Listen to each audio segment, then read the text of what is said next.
Hi, welcome back to the Dylan Rounds case. Welcome if you're currently here. Today we're going to be doing a discussion. We will also be covering the most recent video, giving my opinion analysis of it to do with Lance Kelly talking about Ty Corbin and supposedly exposing him in quite a negative way.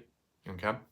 What I do want to say right now, and I will repeat it later on, just in case Ty Corbin turns up a little bit too late and wonders what's going on.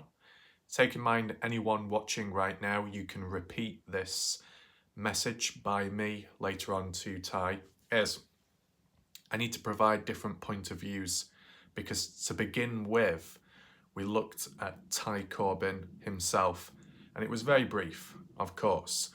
We looked at just the initial plans, what Ty had, where he was going to go himself and what he was going to do. We did that. Then we looked at Lance, okay, two different ones. And then we looked at Ty Corbin.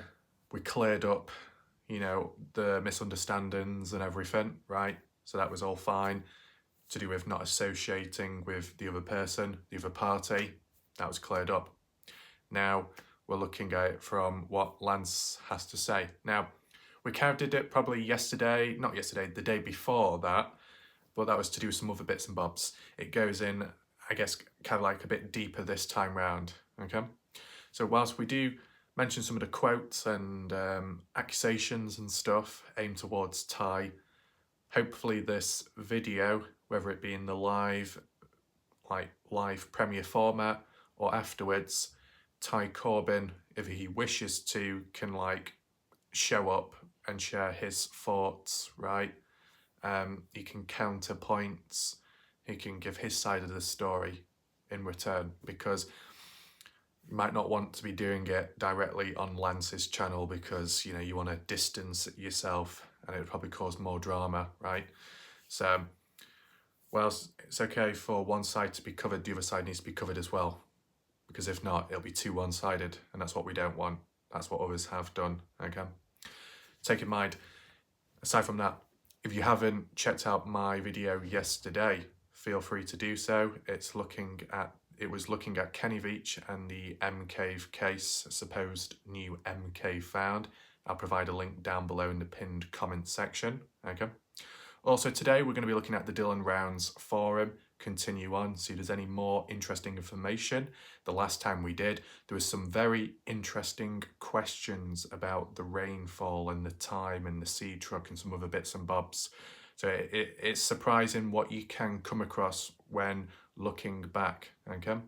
As for the Find Dylan Rounds Facebook page, not really seen much on that since, no big updates. So we're still awaiting the statement by Candice Cooley, whenever that will drop, okay?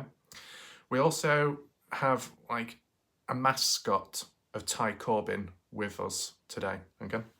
So in case he doesn't show up immediately, we've got Ty Chili Corbin. Unfortunately, the text is back to front because of the front-facing camera I'm using, but some of you will already be aware of, seeing this. So this is Ty Chili Corbin, okay? So Ty, looks like, I don't know, you look a bit thinner this time, not as filled in. What's going on, Ty Chili? Can you explain? You've been busy chopping the wood down, getting on with all that stuff whilst it's snowing. That's fine, I understand that. Now, I heard just recently that Wes Stump, okay? No, Ty, don't think about cutting him up, okay? I know he's called Stump, but he is an actual person, so don't worry. But I heard that Wes said he can chop those trees up much quicker than you could ever in your life. What do you have to say about that?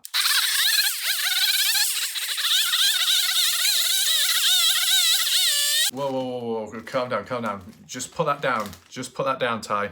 Come on, please. Be fair, come on, okay. Whoa, okay. So I retract my statement. Ty Corbin is still the fastest tree cutter in Montello in Nevada and probably the fastest sheep shearer as well. Okay. Also, speaking of Ty, he said he prefers the Nerf long shot over something like this. I mean, as soon as I pull this out, Maria is already going to be tutting. Ew, ew, nader, nader, nader, no me gusta. It's like, Maria, this does not concern you. Okay. But yes, this is my version. Okay. This is not Brenner's handgun. Okay. Don't worry. This is just like a prop item. Okay. But look, it's non-lethal. It's very soft and squidgy. Yeah, you like that? But any resistance from anyone, it will result in this. Exactly, we don't want that to happen because whilst we do have defense mechanisms like this, it's always nice to have some cards up one sleeve, right? So I don't know what Sarcasm uses, what type of Nerf gun he has. Does he have the Nerf like Gatling gun? Does he have the Nerf shotgun? I don't know, maybe he can explain later on. Make sure to do so to Sarcasm, okay? Also, speaking of which, there's some other points to mention. We are also going to be taking a look at the current situation of and on my channel, as for possible drama, as for possible resistance which could impact others. We're going to talk about that as well because it's quite important. No pissing about, okay? And some possible solutions too. It's under control and it might help people as well.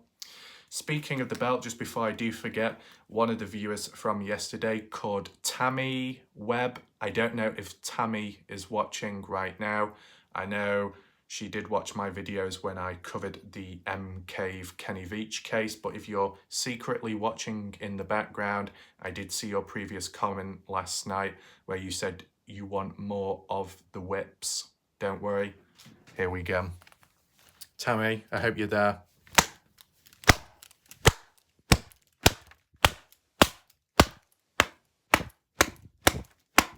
Okay. Now, if you're not there, it might be a delayed reaction, but I'm sure it will come your way eventually, okay?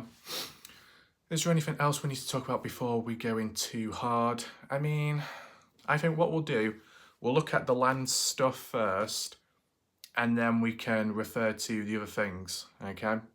But one thing, just to make note of, which was a bit ironic and weird at the same time, I can't remember when it was now, it was probably like maybe 4 or 5 days ago, and some like random individual popped up in the chat.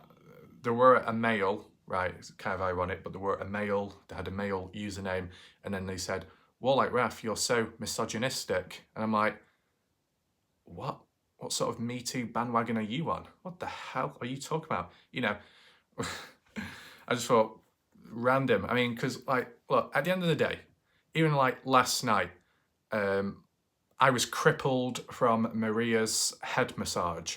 I have been rammed and stolen and everything from Gorilla Jack stealing the banana and the small whip. Like, you know, what next? Stoney will probably end up stoning me at some point, throwing rocks and stones at me. Cleo has made objects disappear but never told me how to find them, retrace them, so that's unfortunate. You see where the pattern is going, right? But no, you put it aside like on a more serious scale. At the end of the day, you don't just go around saying this, doing that, right? First of all, you got to have the senses that that person's got a good sense of humour, which for most part of it, majority of the people do have a good sense of humour here, which is obviously very good, and it's good of them. And then you can do this and then you can say that and it doesn't cause any resistance. When it comes to new viewers that do come in or people that could be a little bit defensive, obviously I'm not going to do this or that because I'm not stupid, right? Okay, there's obviously levels of what can and can't be done. So we don't need to go into some kind of long sociological class divide or sociology class report, okay? Because we're already in class time right now because there'll probably be people misbehaving right now. Yeah, Maria Moshano, Where's Stump, Stoney, and Ashley whenever she does appear to pop up when she's not lost in Walmart? Yeah, all of you are misbehaving, obsessed about certain bits and bobs. You have no idea what's coming next. Or what I should say, in the future. Ooh, no. Okay? So try and be on good behaviour. Okay? Or things will be reversed. Right? So let's just put that aside. What else is there? Ellen Berg, not really seen her recently. Indiana, 59, I've not seen her recently. But some of those can be explained, okay? And we can get more in depth later on, as I said. But as for like Indiana, who regularly appears in the chat of these videos, she is still present. She is watching in the background, but she's taking a break from the live chats because I guess maybe because of drama, just to sit back and actually take the video in as I'm talking, because I guess sometimes it gets distracting, the chat maybe, for some people. I get that. Maybe in more recent time, it's very distracting for some people. Maybe some people are trying to read through, but they keep, getting distracted by other comments. But yeah, just wanted to confirm that Indiana is still around. She hasn't gone missing. She hasn't been kidnapped. She's still present. As for Ellen Berg, she has gone quiet as well. I've not seen her as much or at all in the live chat, but she could be watching in the background. I think she did leave a super chat last time, so that's good of her. But then I'm sure she responded underneath to someone else saying, "I've been hacked again, my account." Now, it was all by the same person. I don't know what's going on there, if Ellen can explain at some point about being hacked. I mean, I know some weird things have gone on in the case community, whether it be people's locations or, I know, police being sent round false reports. That seems to be getting a bit more serious and personal now. I mean, as for Ellen Berg, there was I guess that video on Bella V's live stream.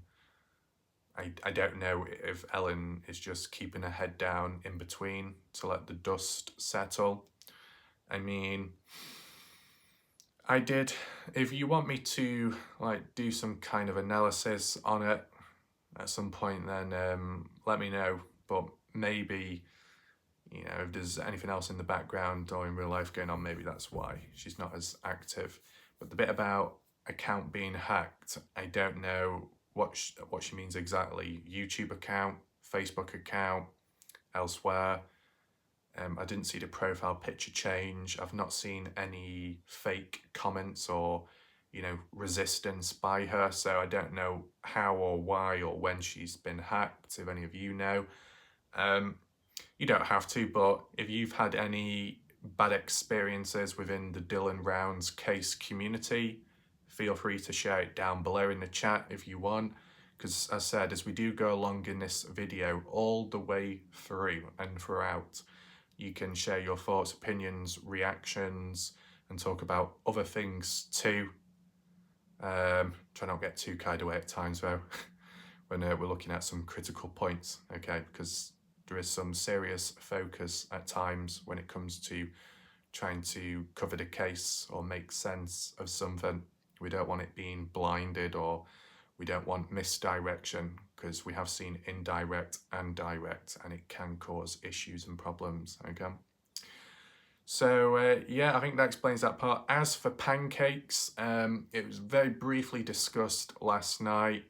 I did see Jimmy Boy. Does anyone call him that? Jimmy T? That can be his new name.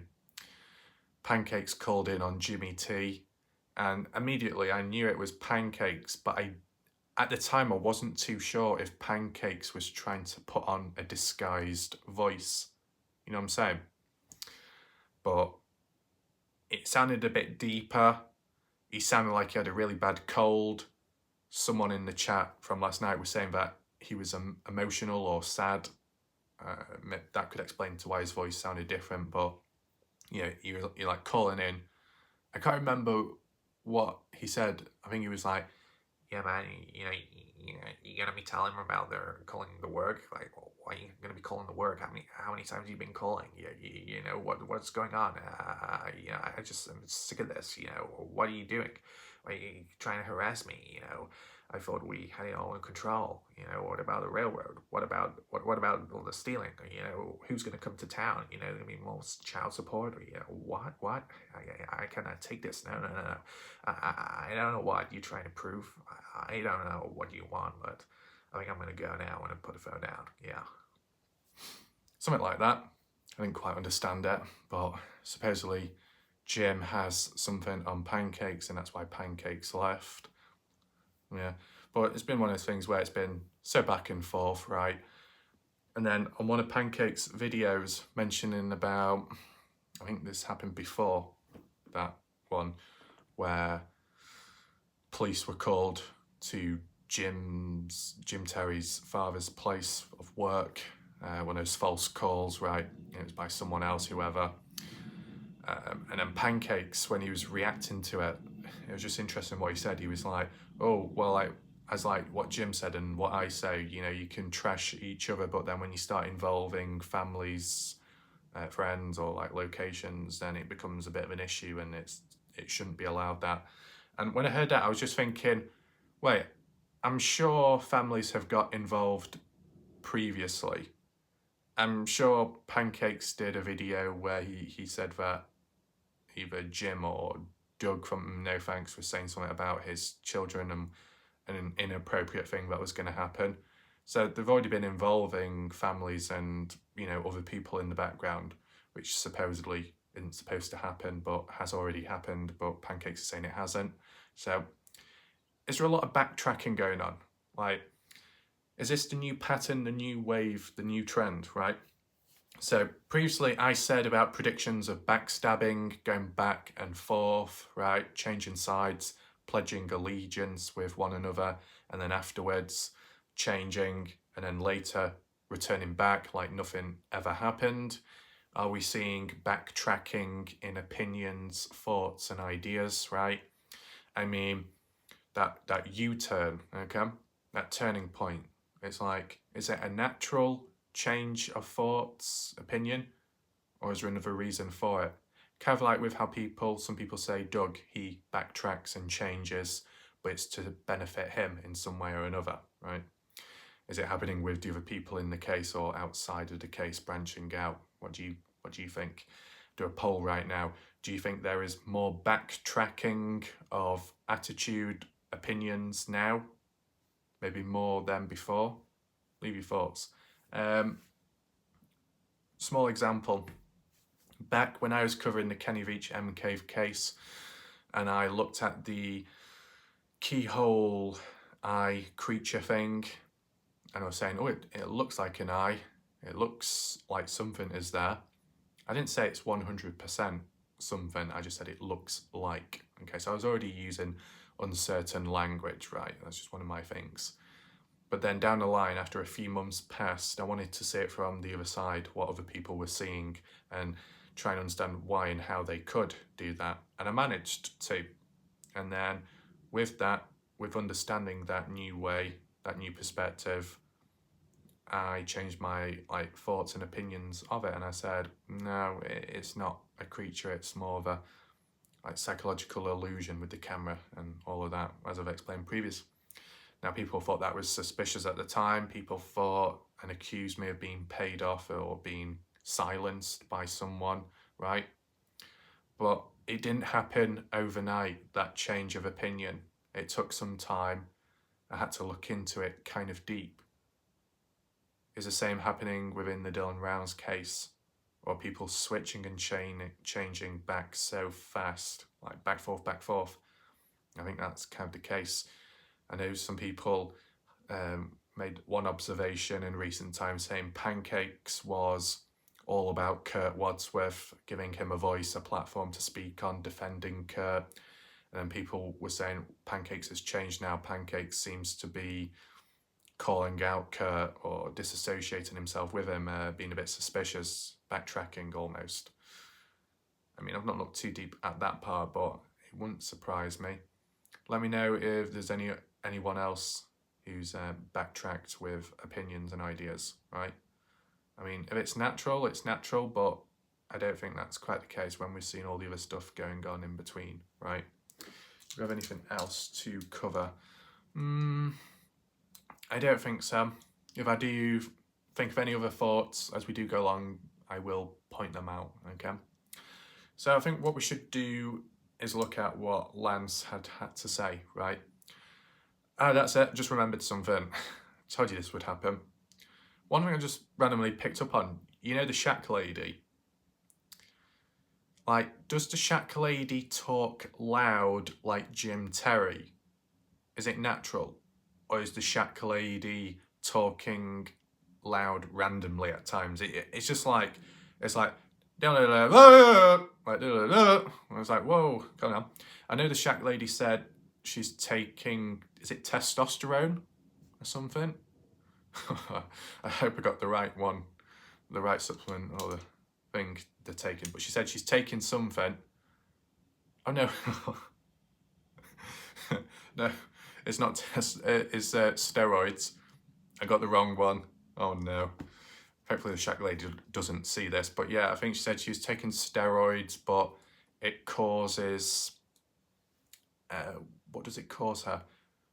It causes her to speak faster than usual, I think. Correct me if I'm wrong, Shack Lady, but I'm sure that's what I heard.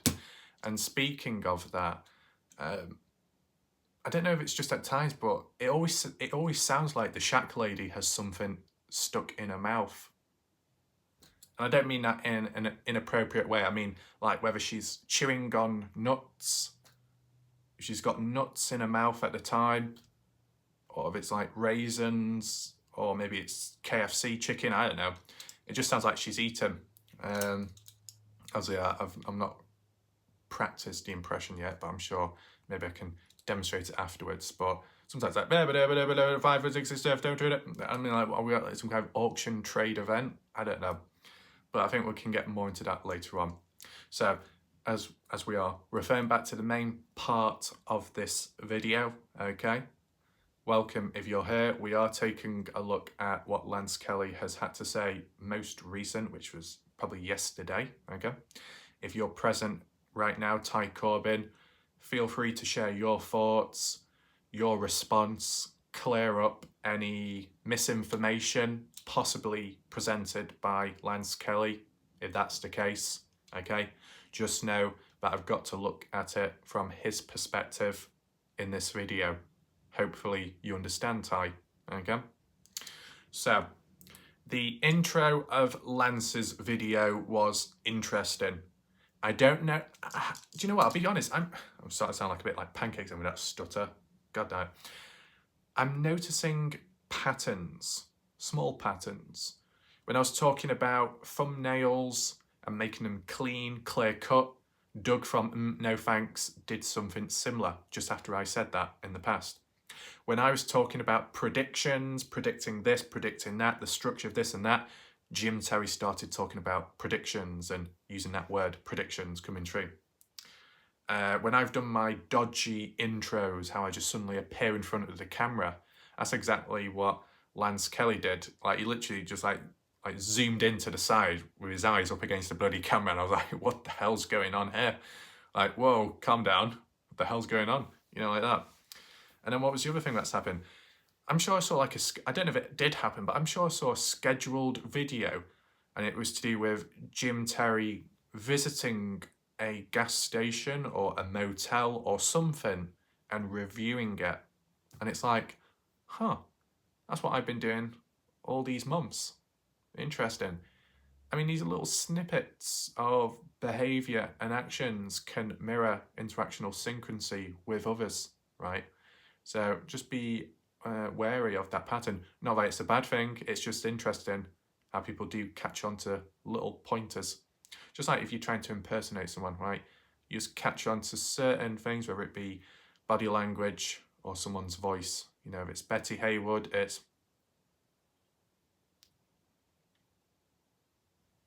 where's my headband? You know, kind of like that. If it's Brookie, can't quite do it on the spot. It requires a few more props, but it's like something like that. my new music has dropped, please watch it and give me a cash app. Something like that. Enhanced elsewhere, but you get me. If it's Stoney, I haven't even got to Stoney yet. If it's Bellavy, well, you just gotta do a croaky voice. What am I talking about? I'm so wet. Kind of like that. If it's Pancakes, peg on the nose, start doing a whiny American accent, right? If it's Jay Silverheels, do a bit of a cowboy accent, kind of angry, okay? Is there anyone else? If there's anyone else that needs to be covered, feel free to list it down below in the comment section or the live chat, okay? If you want to see ones redone again, feel free to say that too, and I can do so in the future. I guess the next one could be the Shack Lady. Try and do her voice, if it's even possible, right? Time will tell though, of course. But yeah, put all those patterns and stuff aside, right? When Lance Kelly did his little intro up close and he started getting straight into about Ty Corbin. So everything that was said, for most part of it, in the previous video, where some were like, yeah, but is it really being aimed at Ty because his name's not actually mentioned in the video? Well, I would definitely say it's been confirmed now, okay? So, the video is not that long, first of all, right? The points I've mentioned are pretty short because there's no point, literally doing it the same length as what he's done, right? Okay, he's provided pictures, videos, supposed evidence to prove some of his points. Fair enough, I guess that's okay.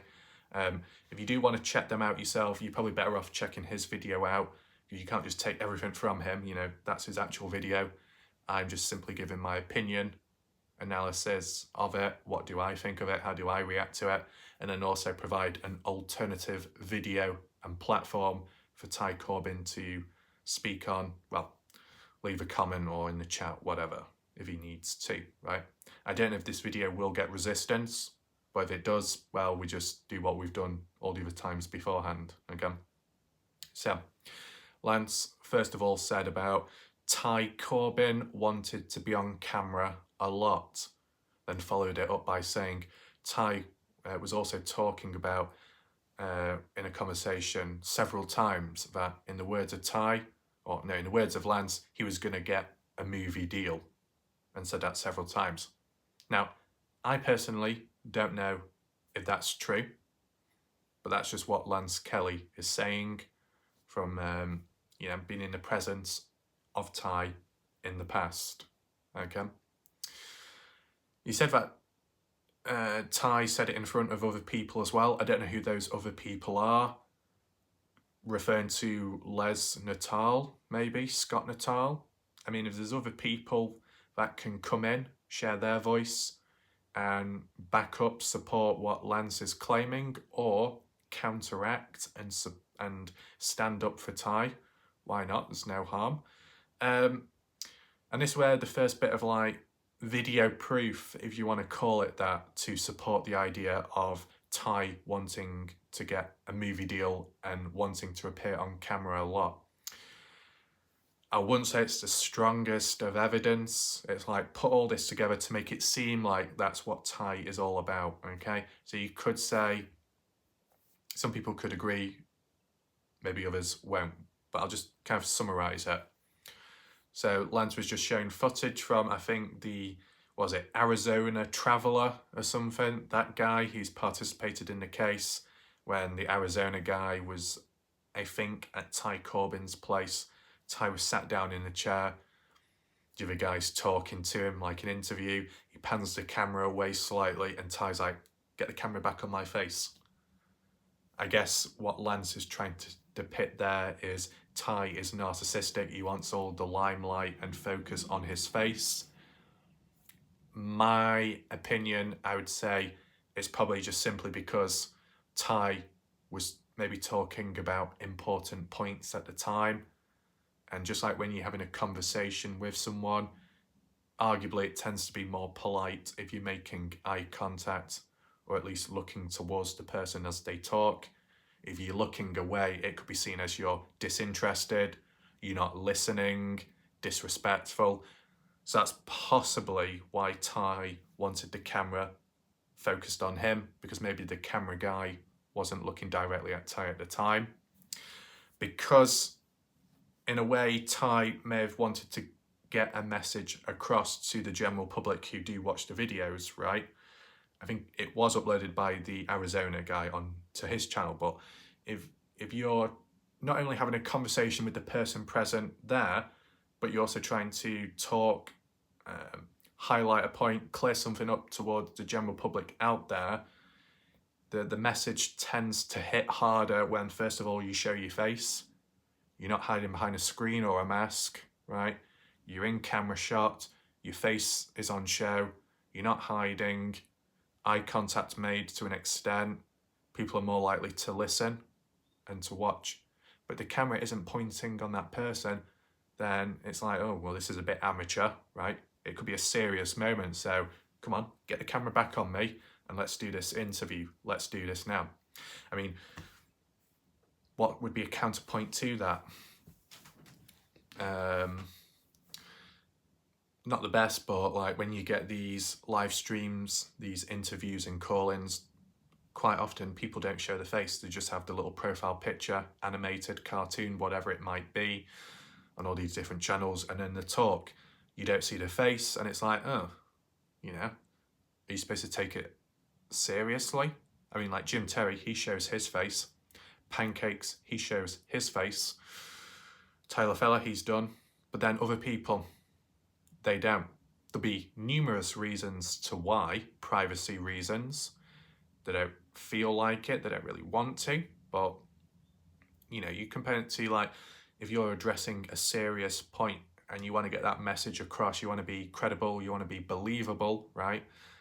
Sometimes if you dress the part, you act the part, and also you show, people are more likely to listen. Just a little pointer, right? So I just wanted to provide a little counterpoint to how it was portrayed there. And then there's a little bit more footage as well, where I guess you could call it deleted footage or unreleased footage, which wasn't included in all of those videos of Lance's, right? And it was like Ty talking in the background, and then one of it where Ty was kicking over like a dead tree. And I'm just like, okay, what's that got to do with Ty wanting to appear in the movies and wanting to appear on camera? Like, it's just like messing about. I don't quite understand. But I think what Lance was trying to get across was maybe more to do with wanting to be on camera a lot. Because in that moment with kicking the tree over, although it's completely irrelevant to the case and overall, Lance, I think, was doing some other stuff or looking around, and then Ty was like, come on, you got a camera on, come on, move the camera around, come on, put the camera on my face. It's like, all right, you know, it's probably to do with like being an attention whore. I think that's what Lance is accusing Ty of, okay? So Ty Corbin, if you're here right now or later, feel free to share your thoughts and opinions about that, what Lance is calling you out on, you know. Do you like being on camera a lot? Yes, no. In my opinion, I wouldn't say you're that bothered about being too much on camera or not, I would say. But, you know, you might as well use your words, right, straight from the horse's mouth or straight from the sheep's mouth, however you want to word it, okay? What's the next bit? This way it got a little bit more serious. Talking about donations on Earthworm's channel, or it'd be super chats, maybe memberships, PayPal, whatever, right? And Lance was saying how half of the donations went to Ty Corbin for his gas money, right? And I think, yeah, Lance was saying Ty Corbin was receiving $100 per week, which is a fair bit, if you talk about in terms of the amount of money. As for it and how it was being used, gas money, I mean, in a general case, if you heard that, it kind of makes sense, right? Because you get about, depends who's using whose vehicle. You know, you would have seen it in the past, when videos were made, Lance, Ty, with a comma in between, just so you're not misdirected there, they were in the same vehicle, right? I don't know whose vehicle it was through the majority of the videos. You get what I'm saying? Like with the Bag and Bones one, they were both in the same car driving along, okay? But whichever way, because they're living in different areas, whether they're visiting one another, meeting up, in the past, that does not happen now, okay? It's like, I can understand that for the gas money. Like, you think about the Kenny Veach M Cave mystery, right?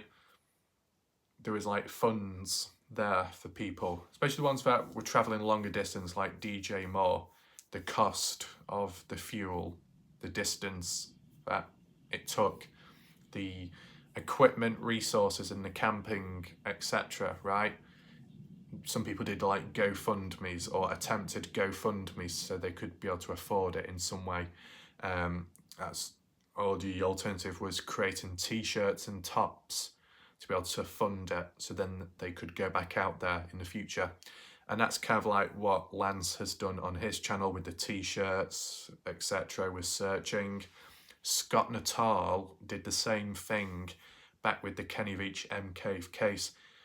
Scott Natal started selling like M Cave T-shirts and hats and sticks, but he was called out by Susan Veach, sister-in-law and the Veach family, for doing that and saying Scott Natal is corrupt.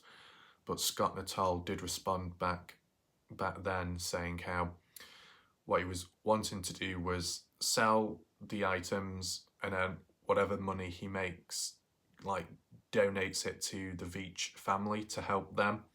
But then Scott Natal said it didn't work out because no one really bought his items or something. So I don't know what happened to all of the clothing and designs, whether it went to waste or not. Not really heard of that since with Scott Natal. Still not heard anything about the concealed bamboo sword from the Kenny Veach case. I know Scott Natal took it. He said he was going to take it for DNA testing or something, but that didn't seem to happen. So I assume it's still in the hands of Scott Natal. Just seems like shouldn't more be done? I mean, with him being busy and doing other stuff in between, and then also when he does have time exploring, looking for Dylan rounds, he can get sidetracked, right? Kind of like how when I've moved on to other cases as well, and you're not as constant with the previous stuff. But I'll be honest, I was quite surprised in a way that I wasn't that rusty, right? When I did the video last night about Kenny Veach M Cave, all the events and drama that went on throughout time from start to finish almost, I wasn't umming and ahhing too much. I was still kind of sharp on it. It's only because with covering one case at a time, that's like how I do it. I sink myself in, dig in deep, and try and be consistent for a long period of time. By doing that, you think you'd lose track, lose sense of other things you have looked at, but it didn't seem to be the case this time around. Like, when I moved on to the Aidan Clune one briefly for the first time ever, like months ago, I was getting mixed up with the names of Dylan and Aidan, saying the wrong name for the wrong person and event, and it was just because I was so used to talking about Dylan. But I think because I've constantly referred back to Kenny Veach in all of my Dylan Rounds videos almost, I guess, I've never really lost sight of it. So yeah, that's positive, I guess. But yeah, let's just return back to this money situation, okay? So Lance is saying half donations went to Ty Corbin, so Ty could use it on gas money. And then Lance was saying how Ty Corbin said he doesn't collect money. He does it all on his own dime. And then Lance played several clips of Ty saying that on repeat, whether it be on the Shack Lady stream, Jim Terry's stream. I've heard it several times. So it's like, okay, well that's good if that's what Ty is doing. but then it's conflicting with what Lance has supposedly given to Ty, right?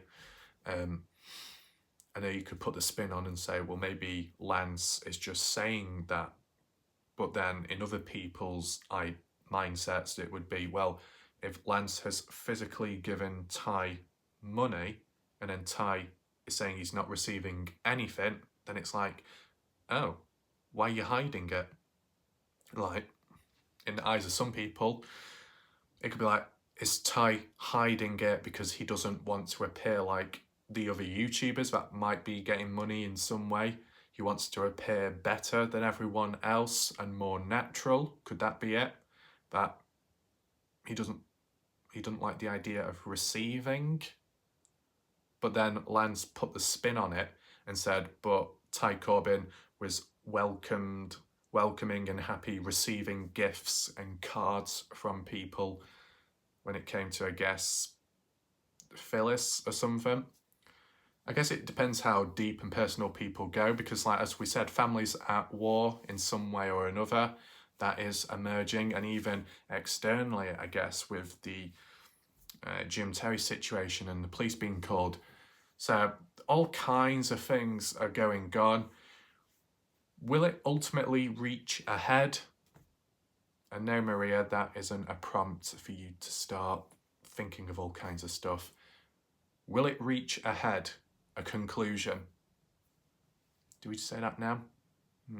Just let that settle in for now, and then if I do remember, I'll mention it again after the next few points, because we need to try and come up with another prediction, right? Like a serious prediction, okay? So if Ty's here right now, feel free to share your thoughts about that money situation. Ty Corbin, did you ever receive money from Lance, or is Lance lying? What's your opinion on the matter from your experience? I mean, it depends as well. It could also be down to wording. This is an alternative way of looking at it. You might not be getting paid looking for Dylan, but if you've got to do a bit of travelling in between to park up and then start looking, maybe the payments received maybe in some way for the travelling aspect isn't associated directly with searching for Dylan. Whereas if you was an individual that literally lived in an area, you walked out of the house, went down the road or went down the desert road and started searching, and then you were paid for directly looking for Dylan, then it could be seen like that. You get what I'm saying? I don't know if the actual journey before getting to searching counts, or in people's mindsets, if it counts as receiving payment for searching for Dylan. If it's just the initial part of actually getting to a spot, then to search. Kind of like with Bald Eagle Mountain, driving up to Bald Eagle Mountain, then getting out of the car, whatever it is, and then walking about up and down, going into the mines, if there's any caves. That's the searching part. As for the driving part, that's just driving to the search location, right?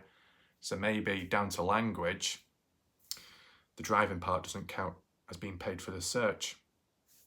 I'm just thinking of alternative language to try and make sense of the situation, okay? Was there anything else? Not really. The next part, and this is tying on kind of like with the receiving stuff. Lance said that Ty Corbin deletes people's comments. I don't know if that's true. I wouldn't know. I personally wouldn't. Ty Corbin, what's your thoughts on this? Do you do that? I mean, for most part of it, at least me, with my channel, I don't delete comments unless it might be going against TOS or it's something very serious, maybe. But for like 99% of the time almost, I'd say, keep the comments up, because it's people sharing their opinions, even if it's negative, and it's also a piece of evidence as well. Like, I can't remember which video it was on now, either one from 2-3 days ago, someone said, my God, this makes me snooze off to sleep. And then I responded back, they were basically implying that my video was very boring, made them tired.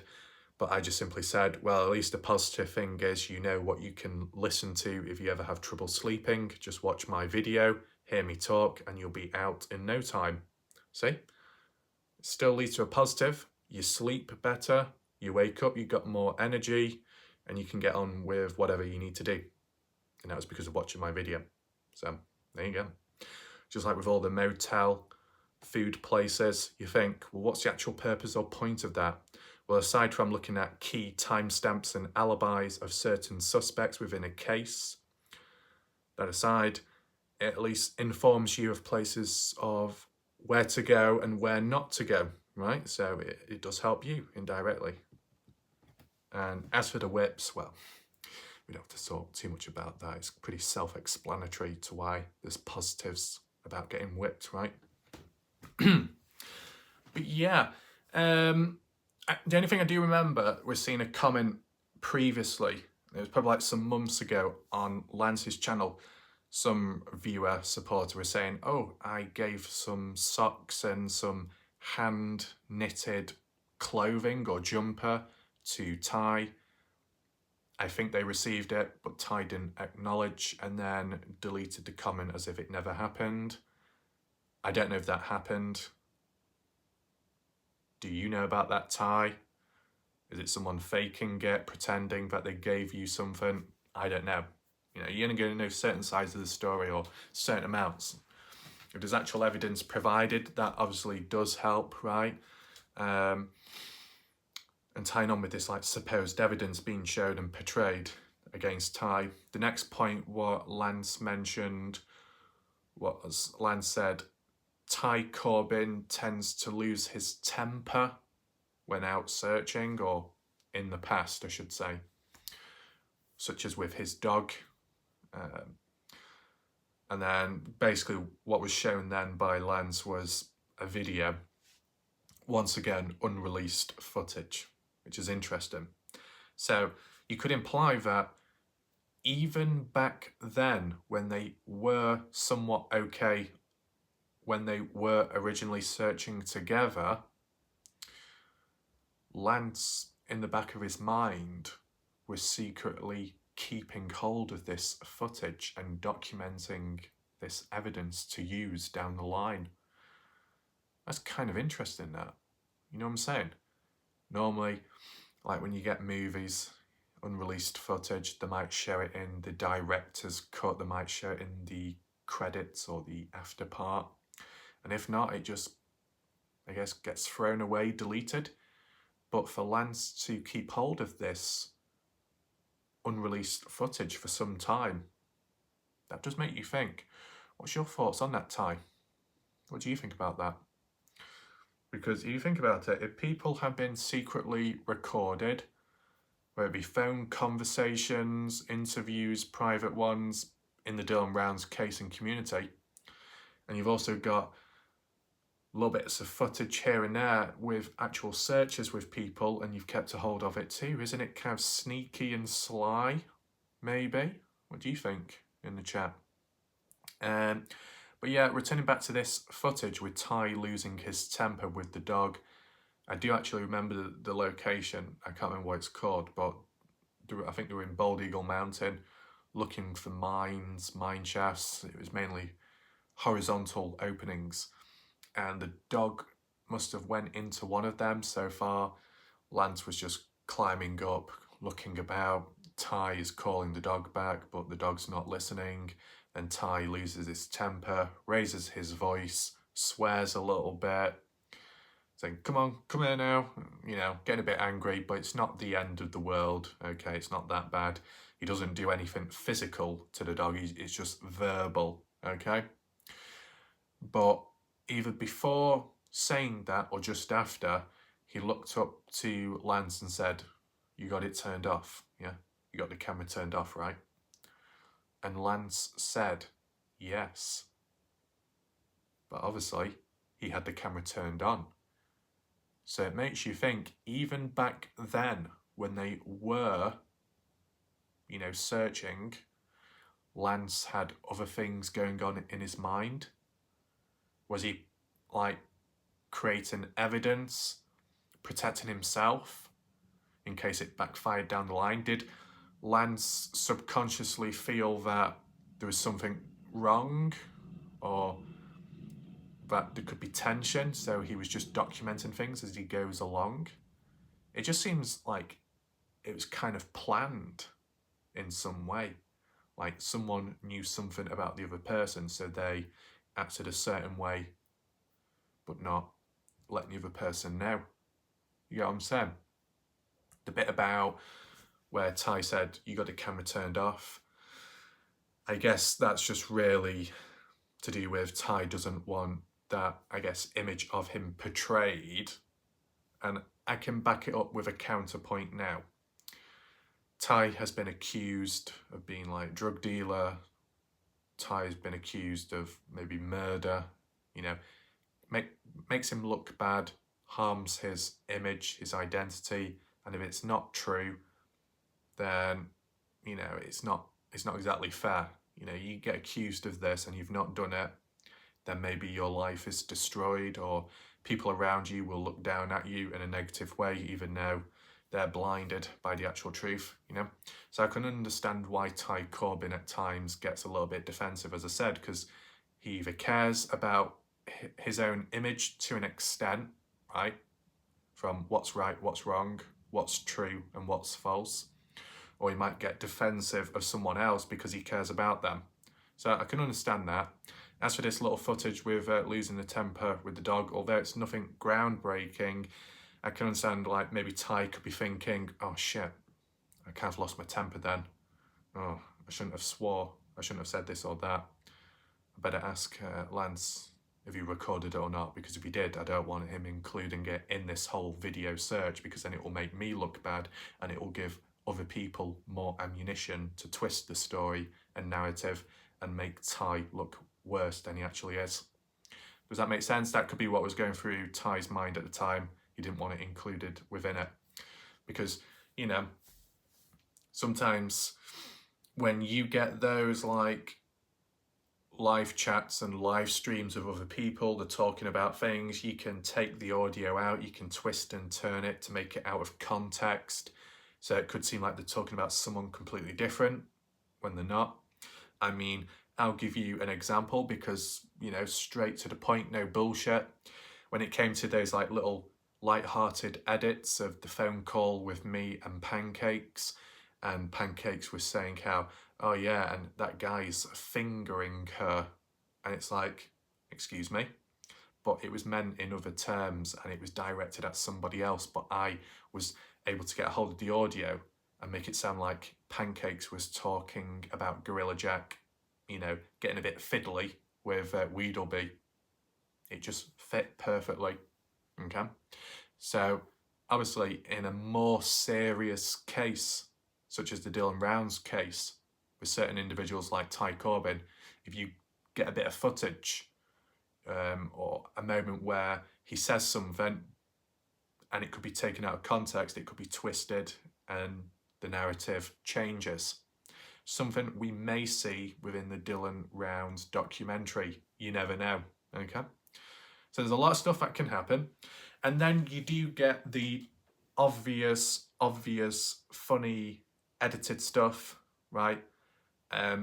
My edits are obviously obvious, okay? But as for the more silly ones, which are probably more funny than mine, such as Starchasm TV, okay? Starchasm's done some interesting edits, I guess, with morphing photos. I think one of them was an edited one of my face. When I saw it, I was like, damn, I didn't know my mouth was that big. You probably could fit a lot in there. Hopefully that doesn't happen, because, you know, I've literally just made an out of context line there when I just said that, so I'm sure that can be edited at some point. My God, dig himself into a hole. But then again, if you're out of context right from the get-go, you're going to confuse the mind, confuse the body, confuse everyone. It's like, well, where are we? What are we doing? What are we saying? No clue. And then it's like the mind is refreshed completely. I think Weedleby does have a video coming out at some point, so we will take a look at that when it's available, right? But yeah, I think that's mainly it for the Lance situation, right? I guess overall you can say Lance mentioned points, all of them negative towards Ty Corbin, accusing him of this and that, and then for some of the points backing it up with footage, which could be interpreted as, yes, it does prove that point, or no, it's just being very petty and trying to suit and shape a certain narrative to make Ty Corbin look bad, okay? That's what I mean, you look at it from both points of views, right? So next time right now, Ty Corbin, if he hasn't already, can share his thoughts if he needs to, if he wants to set the record straight and whatnot.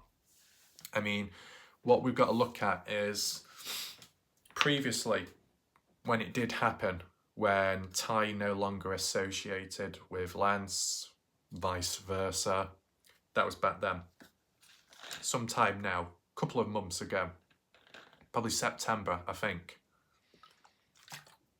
Nice. How did they act individually? Well, Ty Corbin at the time was like, I don't associate with him. The end. And he didn't get into depth. He didn't explain why. He didn't give his reason.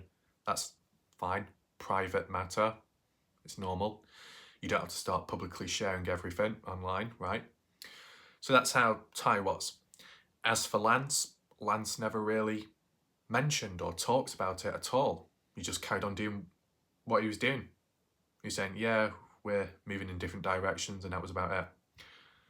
But then I guess with time, with being accused of this and that, whether be Lance was listening in on other channels or not, it got to that point where he decided to make a video, which was this one, what we saw, and the one what we saw before that, him setting the record straight. So Lance doesn't constantly make videos calling people out.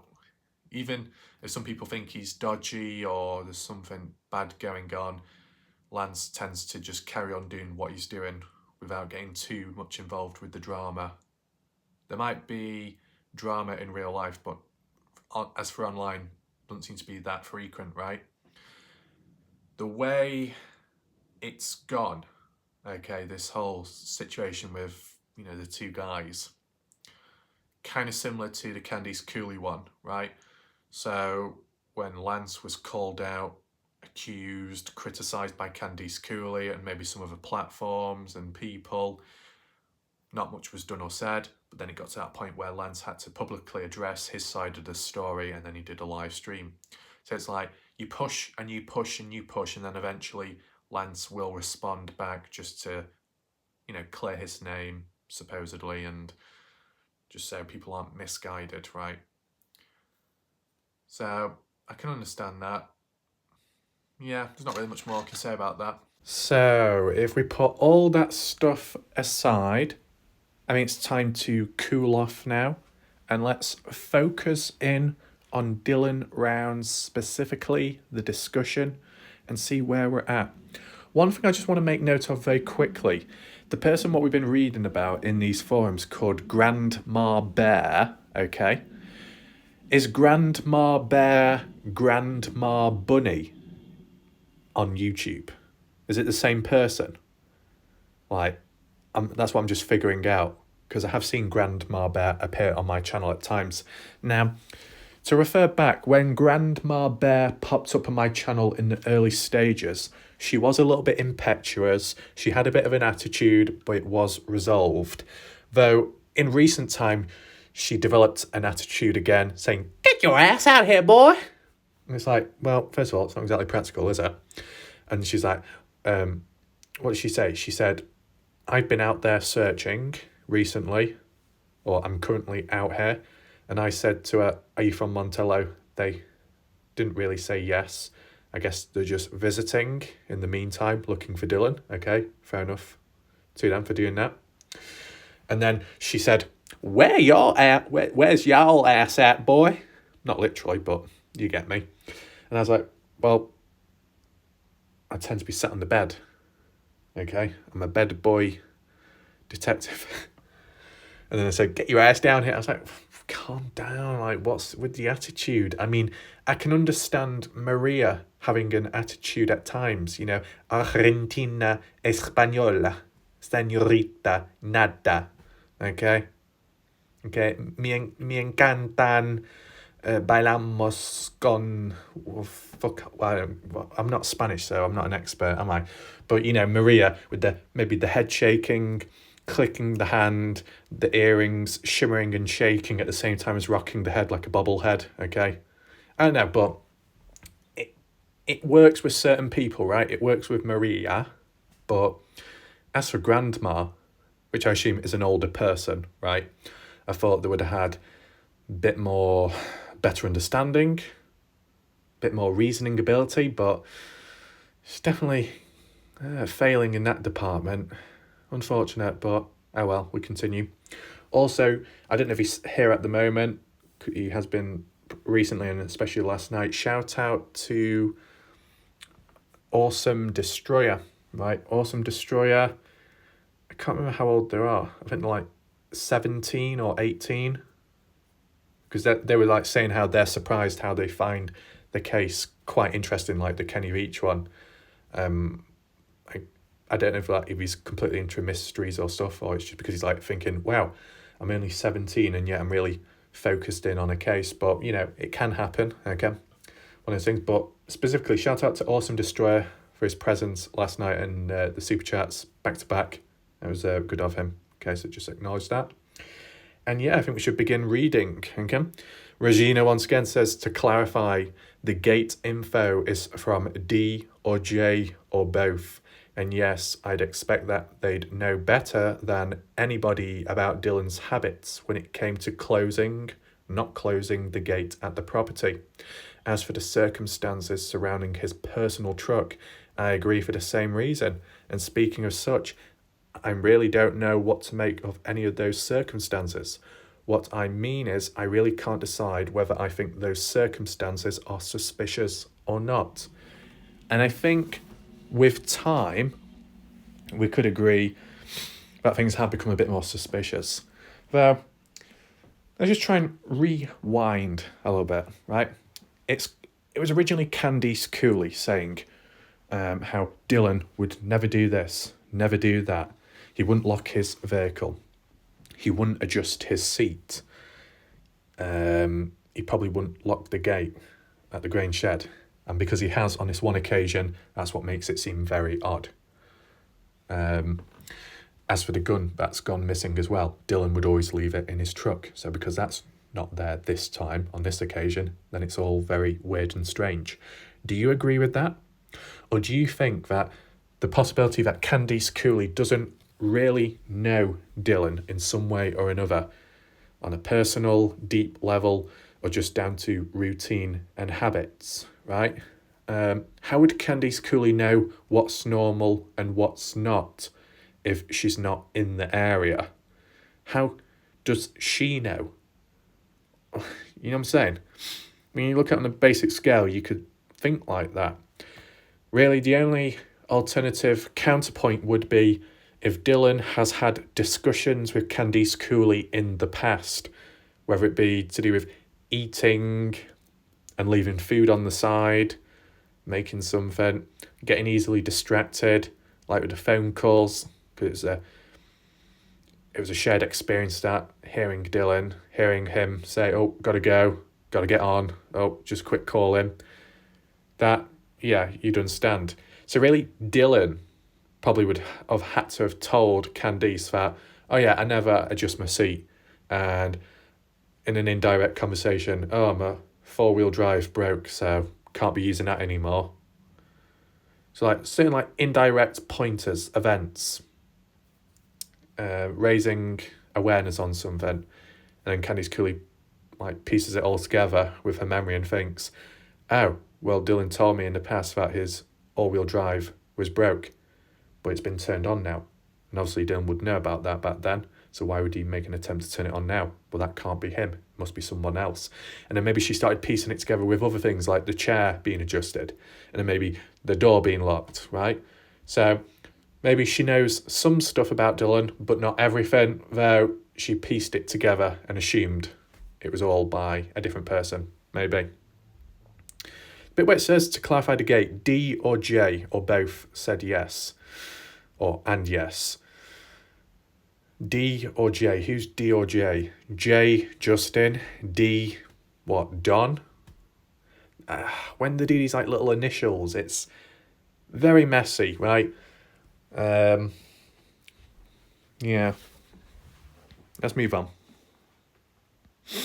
Regina responds onwards and says, I take it that the grain truck was at his farm, and so if he drove it to that other property, the grain shed, he'd have to walk back. Yes. By the way, it makes sense to me that he may have been planting on that Friday, which would be a good reason that nobody heard from him until the next morning. Yeah, I'd say so. We'll do a poll right now, okay? Do it more so, just in case people have changed their minds with time, there's any new people coming in now. Do you think that when Dylan, whether it be successful or not, when parking his grain truck in the grain shed, after that was done, providing he was still alive under that condition, do you think Dylan made his way back to his farm and then later was taken out, maybe back at the grain shed? Or do you think Dylan never even had the opportunity after parking the grain truck in the grain shed to actually walk back home because he was already taken out in the grain shed? Let alone, even if he didn't manage to park the grain truck in the shed, he was just taken out right there on the spot.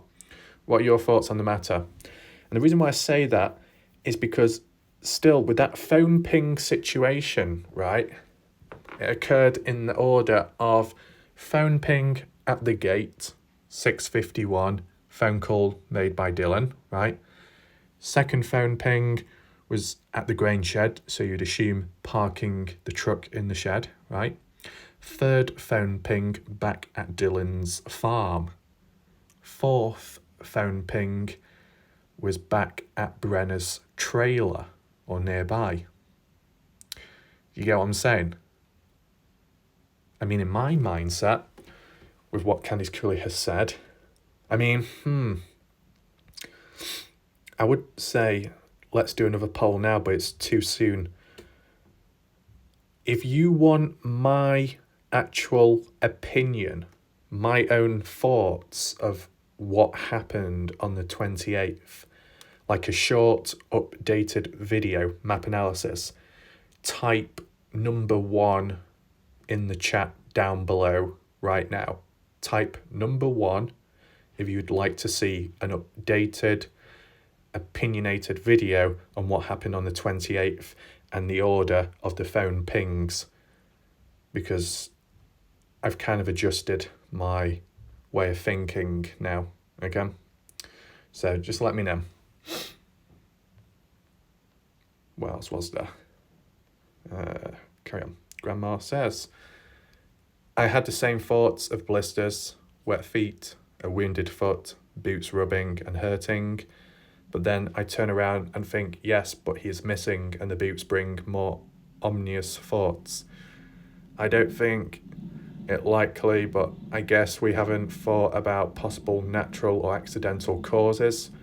Could he have gotten lost on his walk back? Could he have been bitten by a snake and the boots came off for that reason? And then he wandered injured and succumbed and they just haven't found him yet? I mean, the idea of like an accident, you never know. We have portrayed it in a sense that maybe Brenner accidentally hurt Dylan in some way. That was one way of looking at it, when maybe parking the grain truck hit Dylan. But because of the blood being found in the grain shed, anything that did happen, accidental or not, most likely happened in there, right? And I don't think it was like he was injured outside of the shed elsewhere and then walked into the shed and then succumbed and fell down. I think it all happened within, and it has been talked about several times now, that idea. I mean, there's probably snakes out there. I don't know how many types of snakes or how many exactly, but, you know, if any of you have been searching out there, whether Ty Corbin is still present in the chat, or Ellen Berg, or maybe Weezer or some of the locals, have you seen any snakes in the area? Are they very deadly, dangerous? Yes, no? I've heard that there's coyotes out there. I've not really heard too much about the mountain lions, but I guess they are more in the Nevada area, but maybe somewhere in Lucin they might pop in. You know, that's so stupid the way I said that then. But you never know. Is there anything I need to counter here? The bit, could he have got lost on the way back when walking? I highly doubt that, right? Unless it was very hot, Dylan was very dehydrated, he wasn't exactly thinking straight, he was fatigued, he ended up walking in the wrong direction. But because the blood was in the grain shed, he would have had to have either got hurt there and then walked off somewhere or walk back to that place, and I don't think that would have happened. Okay. Says, don't get me wrong, I rarely believe in accidental disappearances unless children, but I guess since the answers just aren't here, yet in this one it isn't necessarily far-fetched. When one thinks about it, there really aren't any signs of foul play for sure, are there? Odd things to the parents, yes. Gate not closed, seat 2 pushed forward, truck the parents suspect was power washed, but only Dylan is missing alone with his gun, phone and keys. They'll very likely be with him, of course. Well, Dylan's gun likely taken by someone, the keys too, but they were returned back, right, as you'll know. As for the phone, that was not on Dylan, because eventually it was found dumped in Lucin Pond, and in recent time, the way Ty Corbin has worded it, when the police were there, when Ty was there and some others, they did find the phone last minute. I think it was on the west side, and it was like in the corner, and it's like they just magically pulled it out as if it was just planted there by someone to shift the blame onto someone like Chase Venstra. That's what Ty Corbin was like thinking, and if that's the case, then it's likely Brenner purposely put it there to then try and put the blame on Chase. And that could also reinforce to why Brenner, fast forward on, the phone call from prison to Justin Rounds, father of Dylan, was shifting the focus onto Chase, saying, yeah, you got to look into him, you got to, check about and measure the distance from down the road. Like a plan of shifting the blame onto others. But isn't it interesting how Brenner is trying to pin the blame on someone like Chase Venstra when Chase Venstra supposedly has an alibi on the day, and the fact that has Brenner showed any aggression, anger towards Don Hately? Because Don Hately technically is the real reason why Brenner is locked up. I know you got that 2021 outstanding warrant which dragged on, right? But this is to do with gun charges, right? The gun charges, and it was Don that surrendered that gun and did an interview with the FBI about Brenner. So why isn't Brenner angry with Don? Is it weird to you? Like, what do you think? How do we do this next poll? Hopefully it's not too close together. Based off from what we've heard, and at least what I've heard of, is it normal that Brenner is trying to shift the blame onto Chase Venstra, yet no blame, focus, anger is directed at Don, the guy who put Brenner in jail in the first place? Is that normal? Like, what's going on there? Anything else? How much did I read? Odd things that depends. Yes, gate not closed. Seat. Yep. Maybe nothing makes sense and there are no answers because there is no crime. Could he have been out of it or under the influence of something, ditched his boots and wandered off? Under the influence of what drugs? Well, not from what I know of. Maybe some people have put that theory, that idea forwards. I guess what you could argue is, or question, where is the nearest meth lab? Where is the nearest drug dealing spot? Where's the nearest underground bunker or some kind of farm for farming drugs? You know, if it's very nearby, maybe. If it's far away, then I'm sure Dylan's too focused on his actual farm work. I mean, I guess the only thing you could say is maybe in the past, if Dylan was custom farming elsewhere, he might have been in the presence of people under the influence. Or maybe Dylan did accidentally stumble across something he wasn't supposed to see at a custom farming place. You never know. Not that anything bad happened to him then, but maybe it intrigued him later down the line and somehow something went wrong. I don't know. What do we have here? She who must not be named says, this was the only 100 yards from his grain truck. He would not have been lost there. He could have literally seen where to go. Also, it is in the opposite direction of the way he would have taken to walk back to his trailer. If this was a mile out and in the proper direction, then sure, but it's just not. Grandma says, wow, Grandma with the long comments, my, mamma mia. Says, I know he wasn't lost where the boots were, but I was thinking more if he took off his boots or had to and then had to keep walking home and could not have gotten lost after that, etc. Along the 5 miles or whatever, but I did not realise it was the opposite direction of his trailer, so that does change that thought. But still, could he be out there somewhere for some reason he just got lost or wandered? I'm just trying to come up with maybe alternative scenarios, which actually is unusual for me, lol. As you know, I genuinely don't think of something as accidental and I generally believe there is foul play. I just realised today, though, that there really isn't a single thing indicating any foul play, is there? The boots with some blood droplet on it. A little bit odd, don't you think? Not definitively. Anyhow, now I hate to say that since I do think there is a perpetrator and he could walk or stay free because there seems to be nothing to indicate a thing. There really isn't. Okay? LE may, of course, know more, have more, and know it is foul play, but we sure don't have anything that really shows that once I thought about it. That struck me just now. In fact, it just hit me now that the only thing we know about Dylan and / or his state of mind, ways, etc. is from his parents. Well, yeah, what have friends said? And has Grandpa spoken? I know Grandma has. They, the family, say how he was, how into farming, how excited, how responsible, etc.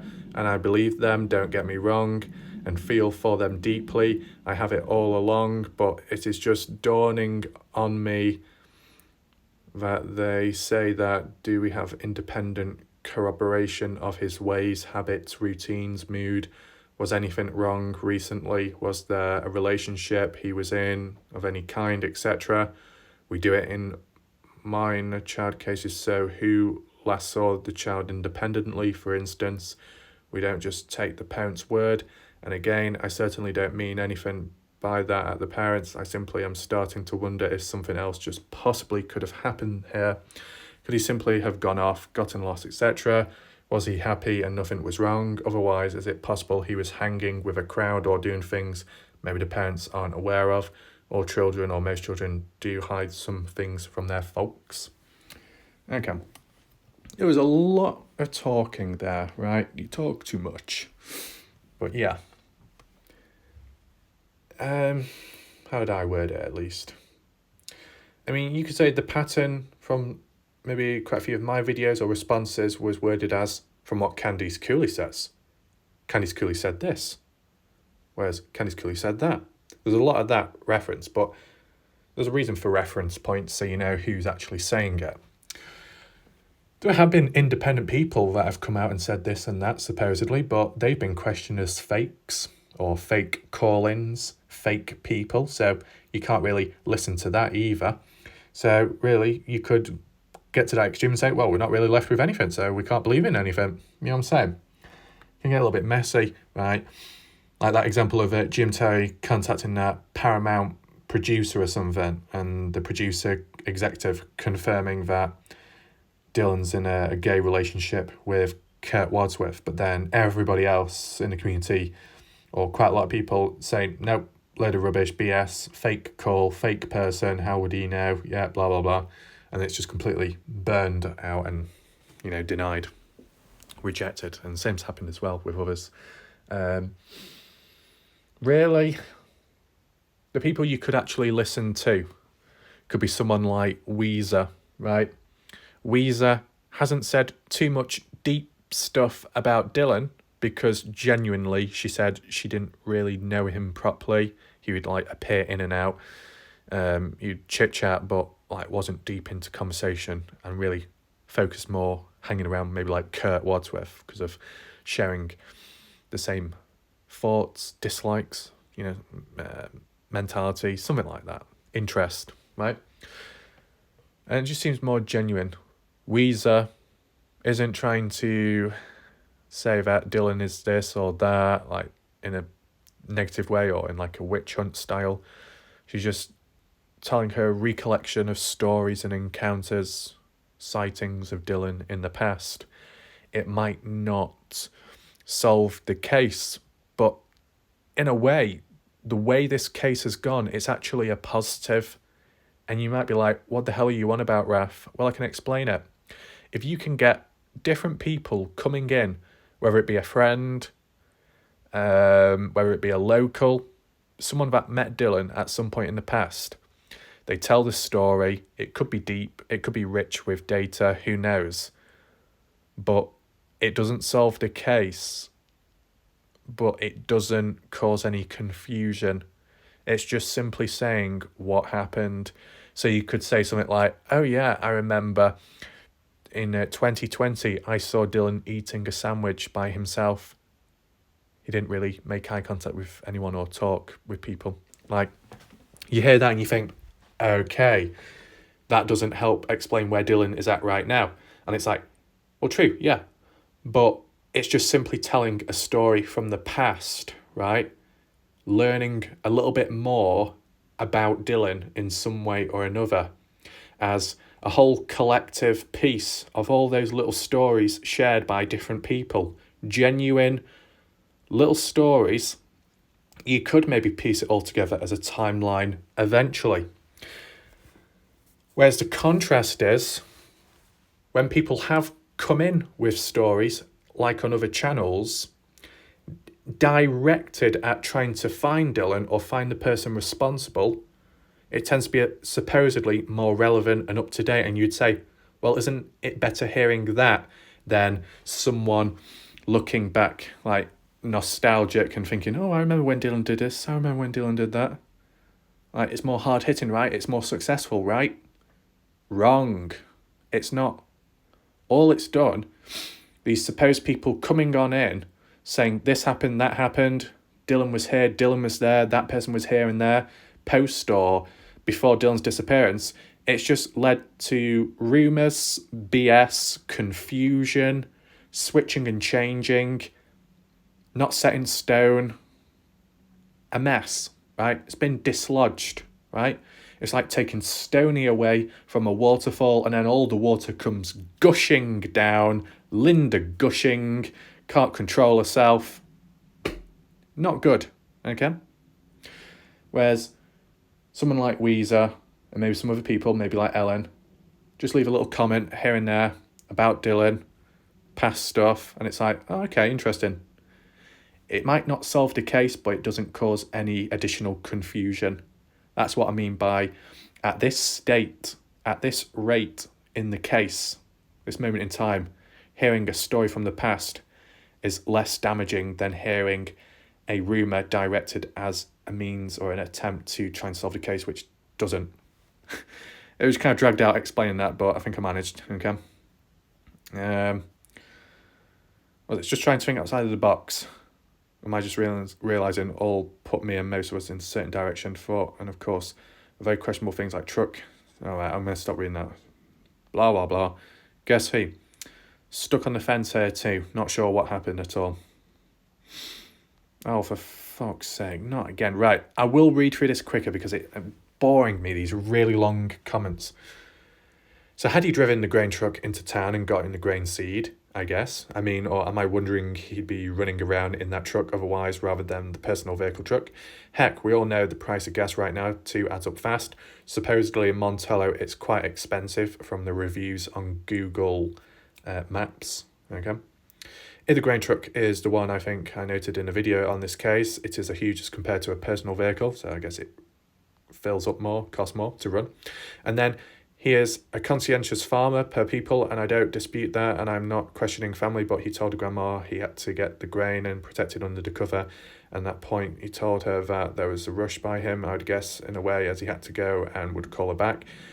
Well, there was supposed to be rain that morning already, and he hadn't already put it in the protected ahead of time. Okay, that's actually a good point made by her for once, okay? Because we did see that in a previous page where it rained earlier on in the morning, supposedly, from what I've seen for the first time. And it's like, well, Dylan's asleep, grain truck's already getting wet, the seeds too, so isn't it already spoilt, ruined? You know what I'm saying? Unless someone can clarify it and say, well, actually, it rained much later on in the day, or it only rained on Sunday and not Saturday, that would be helpful too if you could clear that up, but I've not really heard it mentioned much elsewhere, okay? She says, wouldn't your house it / cover it when you got it? Did he oversleep, not get home on time, etc.? That he had to rush off to do it and tell grandma he had to go and would have had to call her later? Wouldn't the bit of rain they had by the time have affected it? Yeah.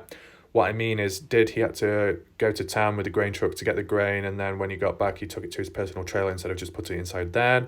He had the grain truck for no reason at the trailer. Was there rain in the forecast for the early morning? I wouldn't doubt it, so why would not the house truck the night before, etc.? It isn't a personal vehicle anyone likely is running around on, or why wasn't he already up getting to the shelter as it was to rain, or already had rained when he talked to grandma? He hadn't said why he was rushing, grandma. Sorry, you wonder why I'm talking fast? It's because there's not too much groundbreaking stuff here, okay? So I'm saving you time as well. Oh my God, I'm getting punished. There's even more. Had he just got back from the town, maybe and stayed overnight, there was so grain he got home under the night before. No, it wasn't even home to train, nor was it himself, or he could have come home by the night before the night the grain shed truck had overslept. I might have it wrong, but there may be a new factor inside, but but he hadn't seen any of these thoughts and occurring to me just now. And also just crossed my mind where I sit right now, the next town near is 6 miles away, so he did not go to walk 5 across the desert. Why, seriously? He is a farmer in heavy wear boots, not a hiker. I mean, is there no other way he could have helped to hide the farmers or even a friend anywhere in the area to run him back? I mean, some people like excuse, but the 5 miles across the desert, busy farmer, and was that typical? I mean, very low population already, like 3-4 people in Lucin, so not really many could give him a ride back. Ivor Zadowski didn't really know of Dylan. Dylan probably didn't know Ivor. And Ivor really had a plane, so I'm not really going to fly him back. As for Brenner probably couldn't be bothered, lazy, doesn't really like Dylan too much at times, so that's probably that.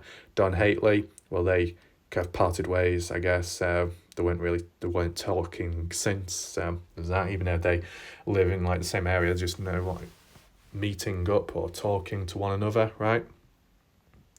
What's this? Guess who says, yeah, I'm not seeing any reason why he would voluntarily walk between the two places at all. I grew up in farm country, surrounded by nothing but farmers. I found that very odd. Yep, and all them would either have a vehicle or 4-wheel, etc. If they need to leave any equipment elsewhere or call hired help, they might have. Grandma says, exactly. Even tractors. I ended up at various times and places yesterday behind 3 tractors, each one time. 2 to 3 left their own driveway and then pulled right into the next driveway. Well, not even miles away. I noticed as I was hoping I would not be behind them for long. I was past them. One I did have to pass. Whatever. Regina says, well, if he owns the grain truck, yeah, I expect he did. His mother said he'd purchased the seed in Idaho, but didn't say where or when, from what I've found. The nearest seed store is almost a 3-hour drive one away. Well, yeah, I think I heard it about Idaho. Wouldn't surprise me. What I would say is when Dylan got the seed, and you can, give your thoughts as well, previous. Do you think when Dylan got the seed, the bags and stuff, what vehicle did he take to get down to Idaho, supposedly then? Do you think he used his pickup truck and then put all the bags, grains in the back of the truck, back seat? Or do you think he took the grain truck, literally filled it up when he was there and drove it all the way back? What's your thoughts on that? Grandma says, I thought maybe it was purchased on a recent trip to Montello, but that's Nevada, not Idaho. Wow, I'd hope he could get seed closer than that. There's probably some seed mill or dealer that doesn't show up online, maybe. Sounds dodgy that the way they worded that. Probably because it's not an area known for growing grains, so no one for closer. He might be doing something that he was told couldn't be done out there. Yeah. What was his one? Yeah. I guess he could have purchased it from a farmer, but heck, if I knew anything about how farmers go about their business before looking into this case, and it's always unanticipated what all I end up learning about when I dive deep into these cases. Now, I don't know if I go about it the way others do, but I usually find myself exploring and studying all sorts of things I'd never even thought about nor imagined. By the way, just for your information, per the mother who said it was irrelevant, which is true, but still, I was interested to know, the seed he was using is called Triticle. Spring Triticle seed for sale. Cool season forages, Melbourne seeds. I have actually heard of Triticle, okay? The first time I heard about it was the hashtag Triticle on Dylan Round's TikTok page, okay? And I think that might have been on the Pivot video. It was hashtag Pivot, hashtag Triticle. So that kind of explains that, and it reminds me as well. Oh, here we go. Grandma says, true, but there's a good chance too there are a few local feed mills, grain suppliers that just aren't online presence. We still have a few like that. Most gave it up years ago, went under in small towns, but a few still exist. I know through the years, even motels, hotels are surprising online. You search a town and think you have the entire list of motels, and you're disappointed thinking a small town has none or little to choose from. And you get to the town and find they darn well do, but it doesn't even show up in a general directory search of hotel, motel in that town. It's possibly true that, but then again, well, actually, yeah. Well, it's kind of yes and no. With Montello has a little motel. Kind of surprising to some people, maybe. You type it in, it doesn't directly come up, but it goes to the gas station. And when you start flicking through the images of Montello in the gas station, whether it be directly that building or a building nearby, there's at least one spare room people can stay in. I don't know how much it cost, but people have complained saying there's only one toilet in the area, so it's a bit problematic. Okay.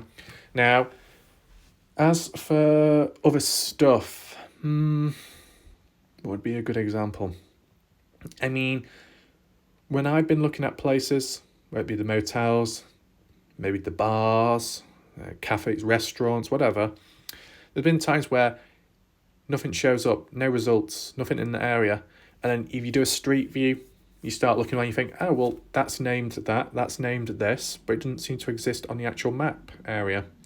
And a more relevant one, I guess, or one that kind of links to the Dylan Rounds case, as for the discussions, would be the Area 52 bar, I think, ran by Annie, a place where, like, Brenner, I think Chase, Don, those sort of people went down to at some point in the past, hung out, and that's in Montello, Nevada somewhere.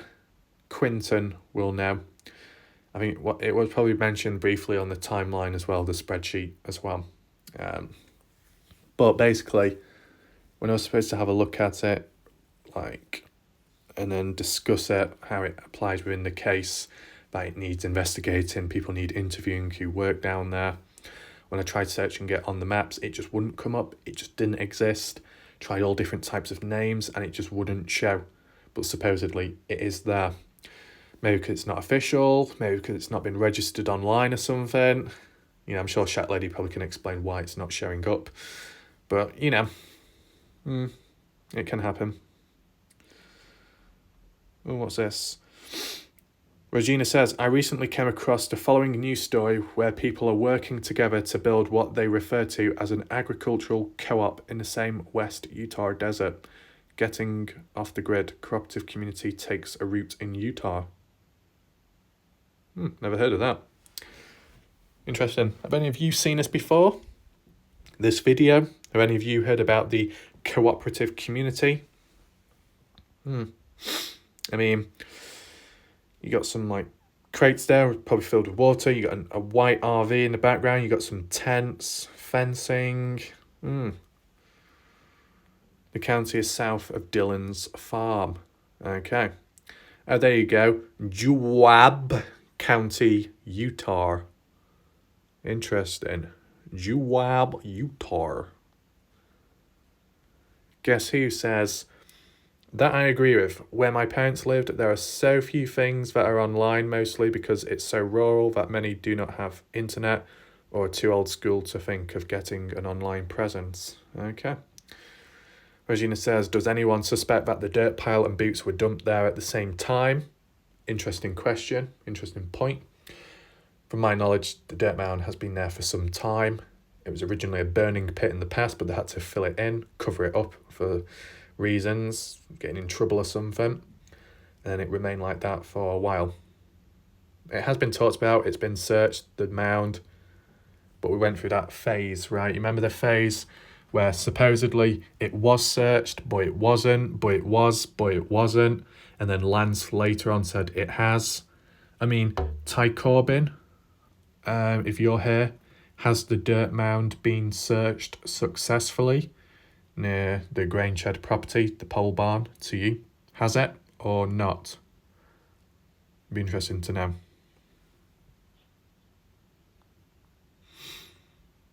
And finally, says no clue. Dirt piles on a farm are not uncommon at all.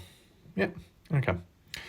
So, there we go. Right, so now what we need to address is the important issue concerning, I guess, certain viewers on my channel, more to do so with the consistent long-time viewers. Now, some people continue, others have said themselves that they seem to find the chat a bit too much at times, or at least in recent time, like with the drama, the complaining, the insults, supposedly the amount of rats showing up left, right and centre, and then the other people pissing about, causing trouble and stuff. It takes it away from the seriousness of the video, or they find it hard to focus on what I'm saying, so they're either not watching anymore, they've stepped away, they've stepped back, or they're just keeping away from the chat. Well, my response to that is I understand why they're doing what they're doing. It makes sense, first of all.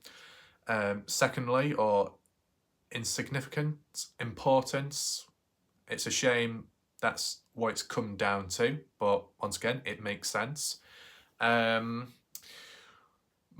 advice is the people that are in chat right now or in the background, if you genuinely want to participate in the live chat because it's something you've always done before the other people came in, let's say, and you enjoyed it, you enjoyed talking to the other people and it was nice and good, but it's been taken away that now, what I would say is manually, individually block the people that annoy you, right? Because if I started blocking people, it will screw everything up and it'll screw people over. I'm not going to do that. I'm not going to suddenly change, okay? But I know people like the long-time viewers will already understand that, but I just wanted to clear things up. I know alternatives such as adding a mod could help, but then again, it's literally like passing the chain of command onto someone else to then happy click and block everyone, and that does no good either, okay? As for my own experience with just about all of the people in the chat most of the time, there's no issues, there's no problems. People, or like the way I see people, majority of the people in the chat are good, and I'm lucky to have come across them. Okay. It is like points where it all goes to shit, because when I tend to be positive, very quickly something goes wrong. Just like when I was saying positive stuff about the community last time, and then Mr. X showed later and then started whinging and whining. That went downhill quick. Like, if something like that happened, I still wouldn't block them because they are a known individual and there needs to be evidence so people can see who is who and what's being said, okay, as you know. But it's more practical if a viewer blocks someone than if I was to. If I blocked someone, no one can see that person ever again in the chat, in the comment section, unless they create a new account, okay? You get the idea of the level of control certain people have, right? I don't do that. Unless someone's going against like TOS or really causing some issues, then it might be dealt with there. But 99% of the time, as said, just leave it open. If you want to be dodgy, be dodgy. If you want to talk about the case itself, make sure to do so because it's the right place to talk about it, okay? If you need to defend yourself, if you need to respond to a question or a statement made in like my video, whether it be by me or most of the time by someone else, you can clear your name here if you want to. So that applies to the likes of Corbin if he feels the need to. Just wanted to address that so there's no misunderstandings there. But linking back, if a viewer blocks someone in the chat, what that means is they will no longer see that person annoying them. So that's taken out of the equation. And all you'll be left with as the viewer is all the people you get on well with, right? Obviously, the other viewers can still see what that one individual's saying, but it's not going to be as direct, is it? It won't be as annoying, okay? Because like one thing is, like whether it be people that have been quite supportive on the channel, like with the super chats, it's very good of people to do that. Or if it's just simply down to people consistently watching, which, you know, a certain amount of people have done, which is quite impressive and good at the same time, they shouldn't be screwed over, if you know what I'm saying. So if there are ways around it to prevent them being impacted negatively, then that can be done. And as said, one of the key methods is block a person that annoys you, but do it yourself. So then it doesn't impact everyone else, if that makes sense. So you benefit, you don't see the annoying resistance anymore, and on top of that, you can still carry on chatting with the other people. Because obviously the talk of, let's be all positive, let's all hold hands, let's forget all the negativity, just don't think about it. Sometimes it's not always that possible. If you can literally isolate yourself from someone or block them out, which is doable in the live chat, then it can be done and it's case closed. And I'll say one more thing, which is a big positive here. You've got the chance, you've got the power, okay? If you think about it, when it comes to other live streams, live interviews, live call-ins, live panels, the way they do it is out of your control. So whilst you are watching as the audience in the background, in the live chat box, whichever way, you'll be communicating with the people in the chat, kind of like here, but you're also listening in on the people appearing in that live interview, the live panel, and they can also see some of your responses too. So if you take into mind the situation of, let's say you came across someone, let's say in this live premiere right now, and they were being annoying to you.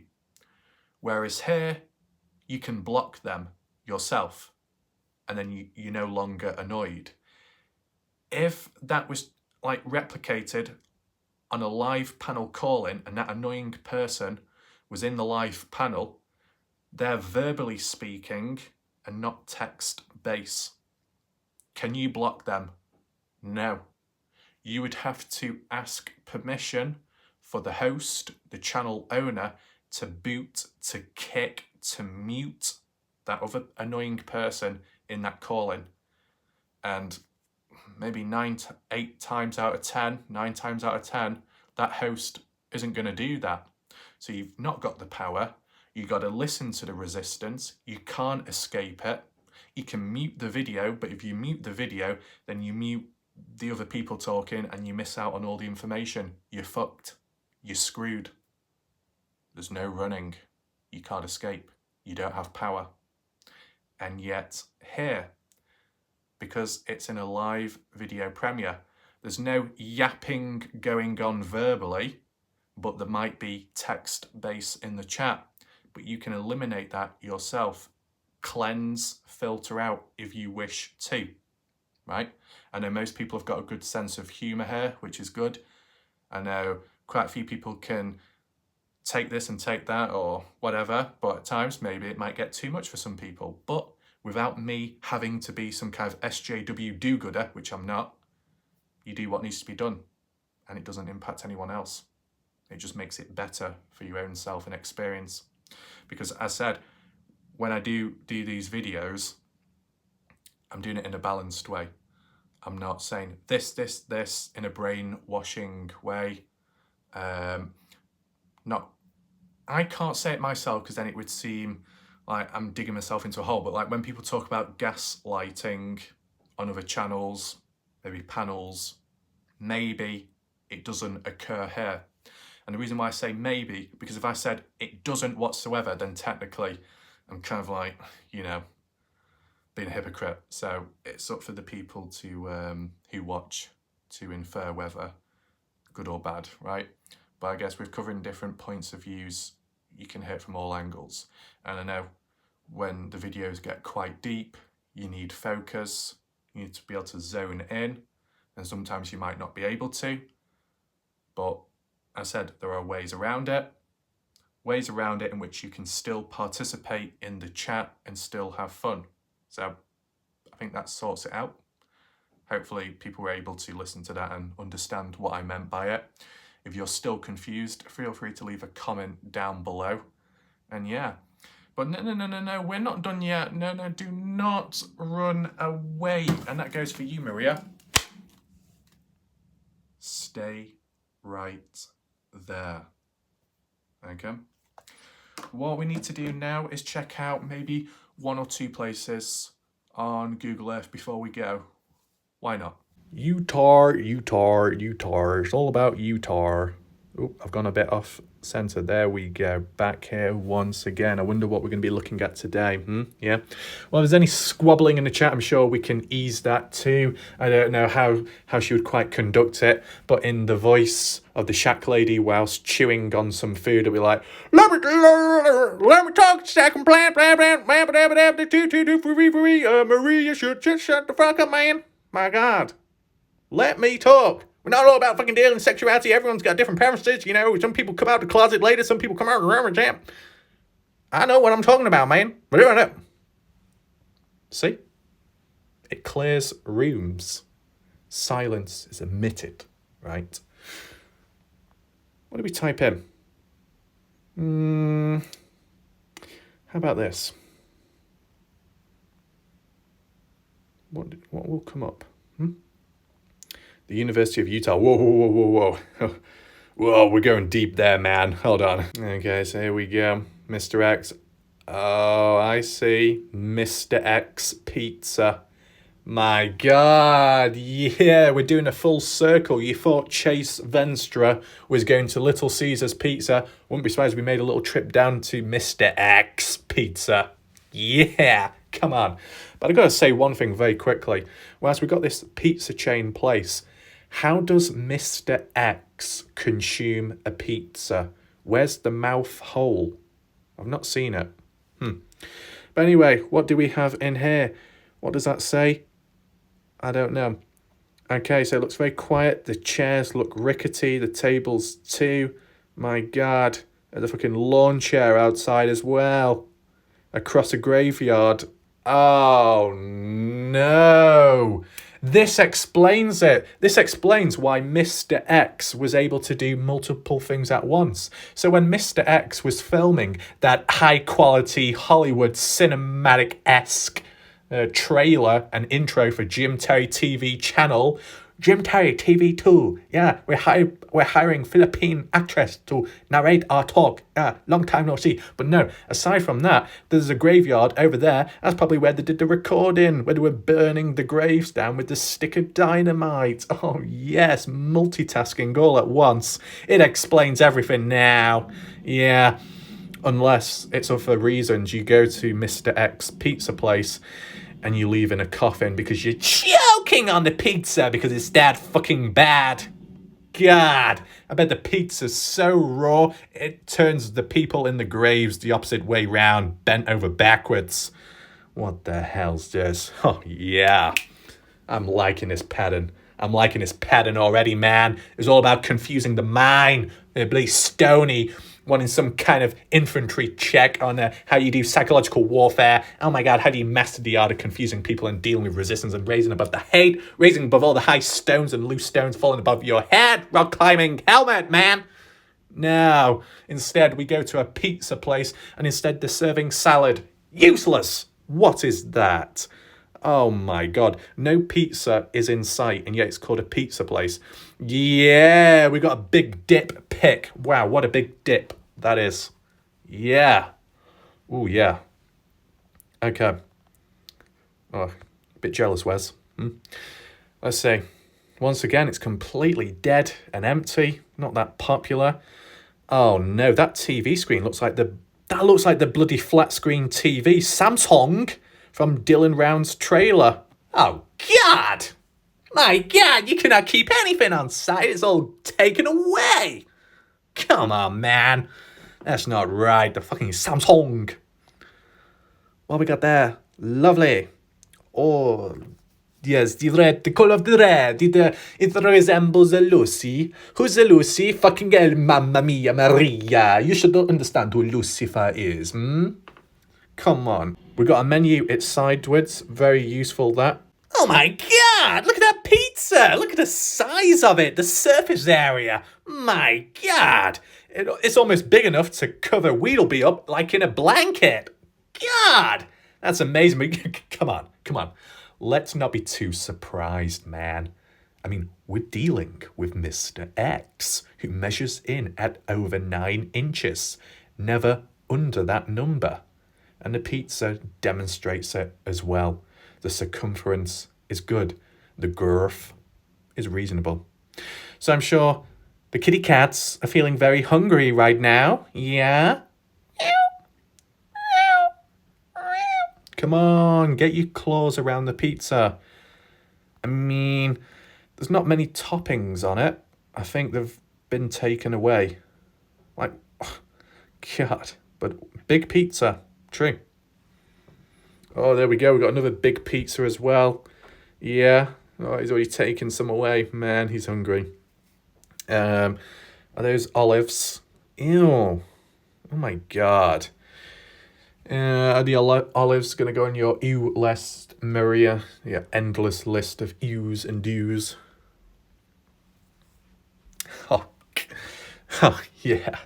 Come on, Mr. X. Do your room tour. Is this your backdrop when you don't have the background and artwork showing? Fucking cupboards and wood? Yeah. My God, it looks almost similar to Ellensburg Services, what we looked at last time. Oh, yeah, handyman with his ladder nearby. It's not even finished. Got even orange bucket down there, probably his little trickle-treating bucket with his little sweeties. God. Oh, this is brilliant, man. Oh, yeah. What? Wait, it's gone... Hold on. Is this still the same place we're looking at? It looks like it's suddenly transformed into a dark nightclub. My God! Look at the table! It's been scratched away! All kinds of action has appeared on there. My God, Stoney! I know you're kind of like a diamond in the rough limestone, but God, how much grinding have you done on the side of that countertop? God! It's seen better days. Huh. I wouldn't be surprised if Joseph and his endless list of boy band came along, decided to all perch themselves on the table as well. Come on, have some decency, man. You could at least take it in turns instead of all at once. It's like a fucking party animal bus. What do you think this is? Free rides? No, there's a price to pay, and it's got your backside written on it. Yeah, time to open up. The FBI is coming in, plowing on with their door bashers. Don't even know what you call them, battling rams. That's it. Thank you. Wow. What does that say? Antibacteria wipes. Weedleby. Okay, I know sometimes you talk a load of shit, but come on. You could wipe up afterwards. I'm only joking there. It was quite a good line, that I'd admit. But no, Weedlebee's okay. My God, there's a lot of receipts. Yeah, these receipts are probably from Just Robbie. Yeah, just like Just Eat, but Just Robbie is on the prowl with all his delivery drop-offs. Get all the receipts. Oh my God, probably Betty Hayward's got some receipts as well and all those edits. Gonna collect them all together. My God, I wouldn't be surprised if this is the fucking depiction of the LE and handling of the case. Some kind of subliminal, bombastic thing. I don't know what I'm saying, man. Just all piece of evidence all over the place. Just a mess. There's some juice there. Come on. This is the most action we've had. What the hell's this? Yo, this is neighborhood. I'll meet you out in the back. Where's the dog at? Where's the dog? Well, the gate's not open, so no one's let the dog out. It must be hanging around the back. King Salmon, get your ass around here, boy. I hope you saw my reply in the last video. If not, well, that's shame on you, boy. Come on, dog. Don't run away from me. Yeah, I noticed another thing as well. What's his name called? CSEA,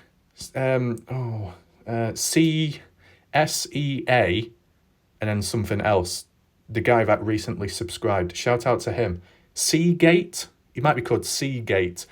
His profile picture is of like a little dog. So yeah, we're bringing the dogs in. Okay, we've got the kitty cats, but we've got some dogs. Got some manpower. What am I saying? Oh, yeah. Oh, my God. Are you trying to give me a seizure? Some kind of OCD relapse? What the fuck is that? Why are you taking a slice like that? My God. I know you said you got to confuse the mind, but I didn't say give me a fucking stroke. No, Maria. No time for stroking. I'm having some issues right now. I think fucking Stoney needs to get a stethoscope out, get the CPR going, because I have lost my mind. Who the hell cuts a pizza up like that and takes it away to eat? It's the fucking crust. You'll end up like fucking Graham with no teeth. And like, I wouldn't be surprised if fucking Shack Lady decided to take the pizza out. It's like, all right, guys. Take a second. I'm an expert man. Just beat down teeth. Calm down, Shack Lady. Calm down. Let's move on. What's going on here? A bit of a messy pizza, that, I'll be honest. Coca-Cola. I'll be chilling with the girls with the Coca-Cola. Yeah.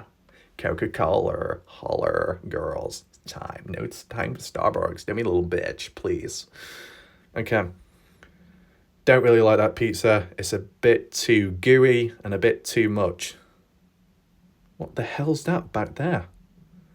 Sorry, girls. This is my endless key fob. I have so many keys and spare keys. Yeah. I want to look really trendy. I want to be a bitch boss. Yeah. Be walking around with all my keys dangling like I own the place. But you know what? All these keys are keys to the bedroom of all my ex-boyfriends. Yeah, I'm such a naughty girl. I'm such a whore. Yeah, call me a bitch. Come on, I dare you. Fucking call me a bitch right now. Fucking bring it on, boy. Come on. We're on a roll right now. What have we got here? Oh, yeah. We got the Colosseums of Rome. Emperor Raph is going to make his appearance shortly. Be chucked into the lion's den. Be thinking, what's gone on? Fucking Caesar has been stabbed in the back. He's going to be turned into a Caesar salad by the time he's torn apart by the lions. Oh my God, never knew that betrayal would happen. And even says thank you as well. No thank you. Not at all. At least that table looks a bit better. But my God, that paintwork is shocking.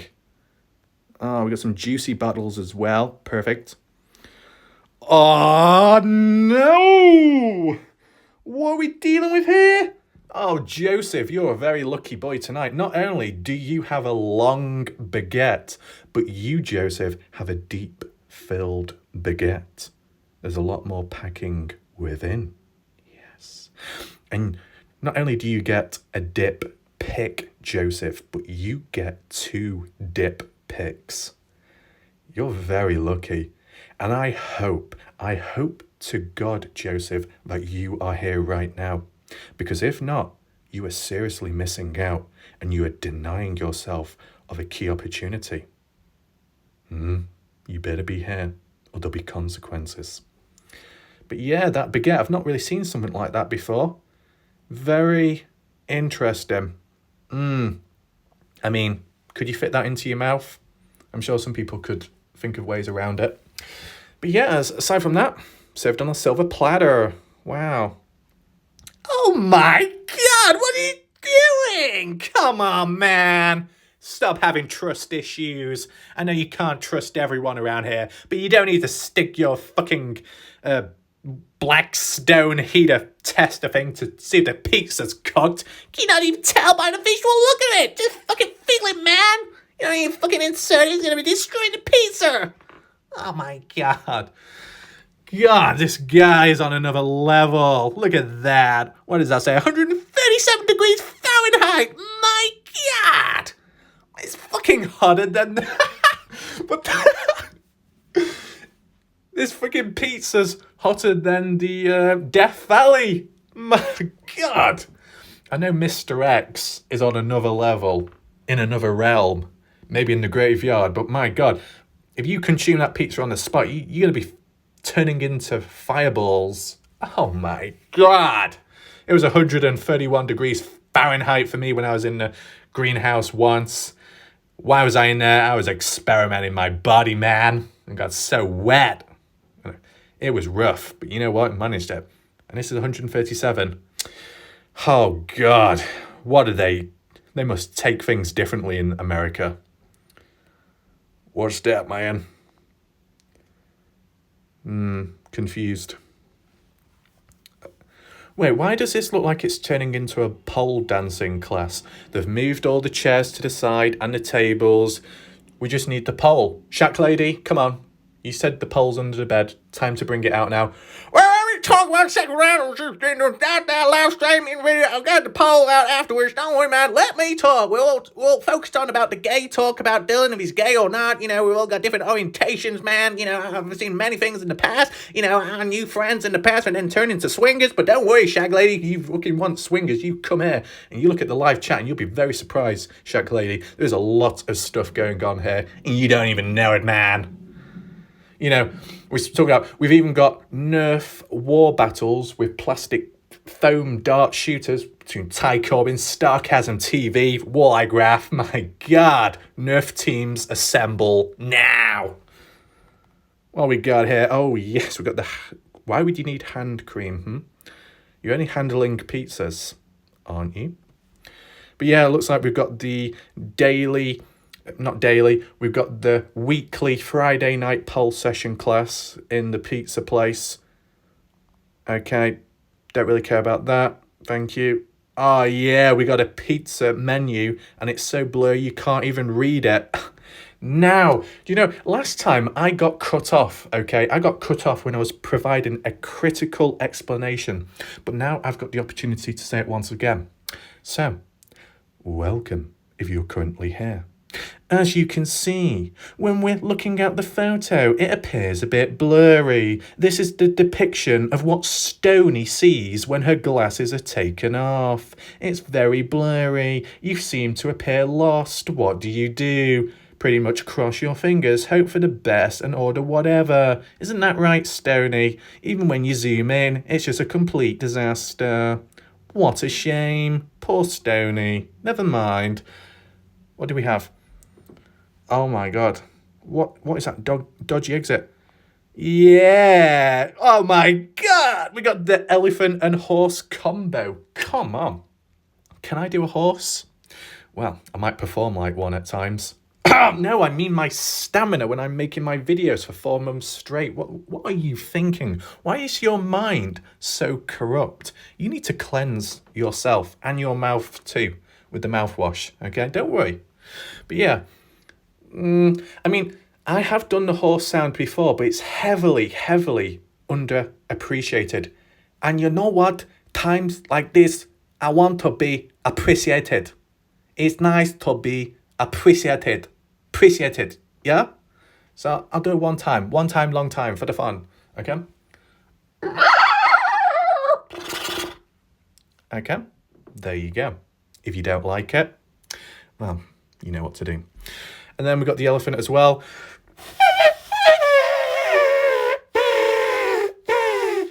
Yeah, come on, eat those donuts, man. Oh shit, Weedlebee's already finished them all. Sorry. Okay, so we've got a little dodgy garage. 4141. 22334. Welcome to Storage Wars. You're gonna be bidding this. No. 1, 2, 2, 3, 4, 5, 6, 6, 6, 6, 6, 100, 2, 2, 2, 1,000, 1,000. Sold! And what's inside? Whatever your mind depicts. Okay. Maybe Heavy D already bought it. I don't know. Oh, is that the end of the photos? Looks like it is. Well, that was quite entertaining just for one place. And there's the graveyard. Oh, what was that, Cleo? You wanted to have a walk around it? Looks like it's not going to happen. There's no street view on ground level. God. Okay, quick little flick. There you go. Now with these graves, they're quite spread out, whereas graveyards I've been in are much more compact and not spread out. Okay. So I think what we can conclude, doing the Shack Lady impression is quite tiring, because I've literally gone red. What the hell's gone on there? My God, Shack Lady, I don't know how you manage it for 10 hours straight.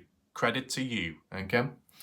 But yeah, all in all, hopefully this video provided a bit better understanding around the Lance Kelly situation of what he's said and how he thinks of Ty Corbin. Hopefully it provides an explanation, a different point of view on this video. As said, you can share your thoughts, opinions and reactions to it down below, and Ty Corbin can do the same. You know, where do you think things are at? And I've just remembered right now, as for the prediction, the possibilities down the line, the poll right now, it's last minute, but who cares? Why not? Do you think once the Dylan Rounds case is solved, will there still be internal, external family disputes, tension, drama, right, as a whole? Like all the people that have got involved since, right, and all the stuff that's going on still, maybe more externally, do you think it will continue and pass over even if the Dylan Rounds case is resolved? Let me know your thoughts down below. What I would say is, as for the family conflicts with different families, I wouldn't be surprised if after the Dylan Rounds case is resolved, that Candice Cooley might take legal action, begin a grudge, or catch up on things, catch up on people, which she may have not been able to do beforehand. So it could get messy after the Dylan Rounds case has been solved, if it's solved, right? So it'll be messy there, as that's what I predict for the like family drama. As for the general drama, I think what you might have is people suddenly doing all these videos all of a sudden, right? Oh, the case has been solved. Oh, the case has been solved. The original YouTubers that were covering it all plow on in, do a little 1-2 hour live stream all of a sudden. Then you'll get some like after party drama of people saying, I told you so. Oh, I told you this was going to happen. I told you this outcome. That'll lead to more conflict, more tension, whinging, whining, wetting the pants and twisting the nipples, you know, that type of stuff. Well, maybe not the second thing, but depends who's getting involved, right? And then it will settle down. And most likely, I think, right, the drama unrelated to Dylan Rounds will continue with time. And it might ease off down the line, but much longer term. That's what I think.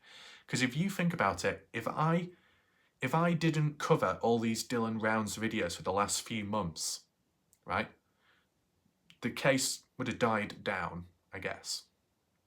But I still think all that drama going on right now and previous would have continued regardless, I think. That's where I'm at. You can leave your thoughts down below. It would be interesting to see the vote results in the poll, to what you think. You know, one of those things. And how do you word it?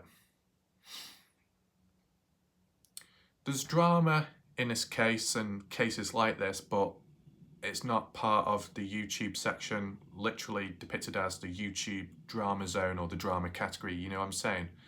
You will get it, and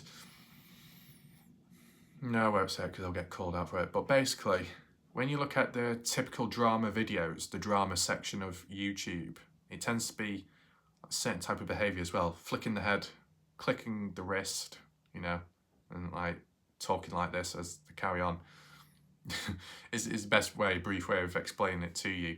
And it just tends to be fucking like 2-3 hour live streams of just whatever, falling asleep, whinging, whining, and that's about it. And, you know, maybe certain areas of drama is fun and entertaining. Obviously, if you're on the outside and you're not caught up in it, yes, maybe the same can apply here.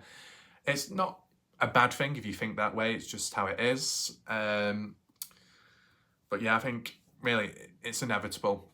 Anywhere, everywhere, it will happen. It might just be more intensified in an area where people hang around or have stronger personalities and they conflict with one another, right?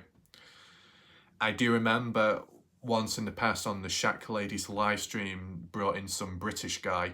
Can't remember what he was like. He was like, yeah, I work for the hacking company. I call people out, and yeah, I've got a few people with me, a few contacts. I'm currently leading the investigation, and yeah, as you can tell, that I sound very excited by what I'm doing, and yeah, I'm here to bring world peace, bring Jim Terry, salty pancakes together, because we need to begin some kind of mediation thing.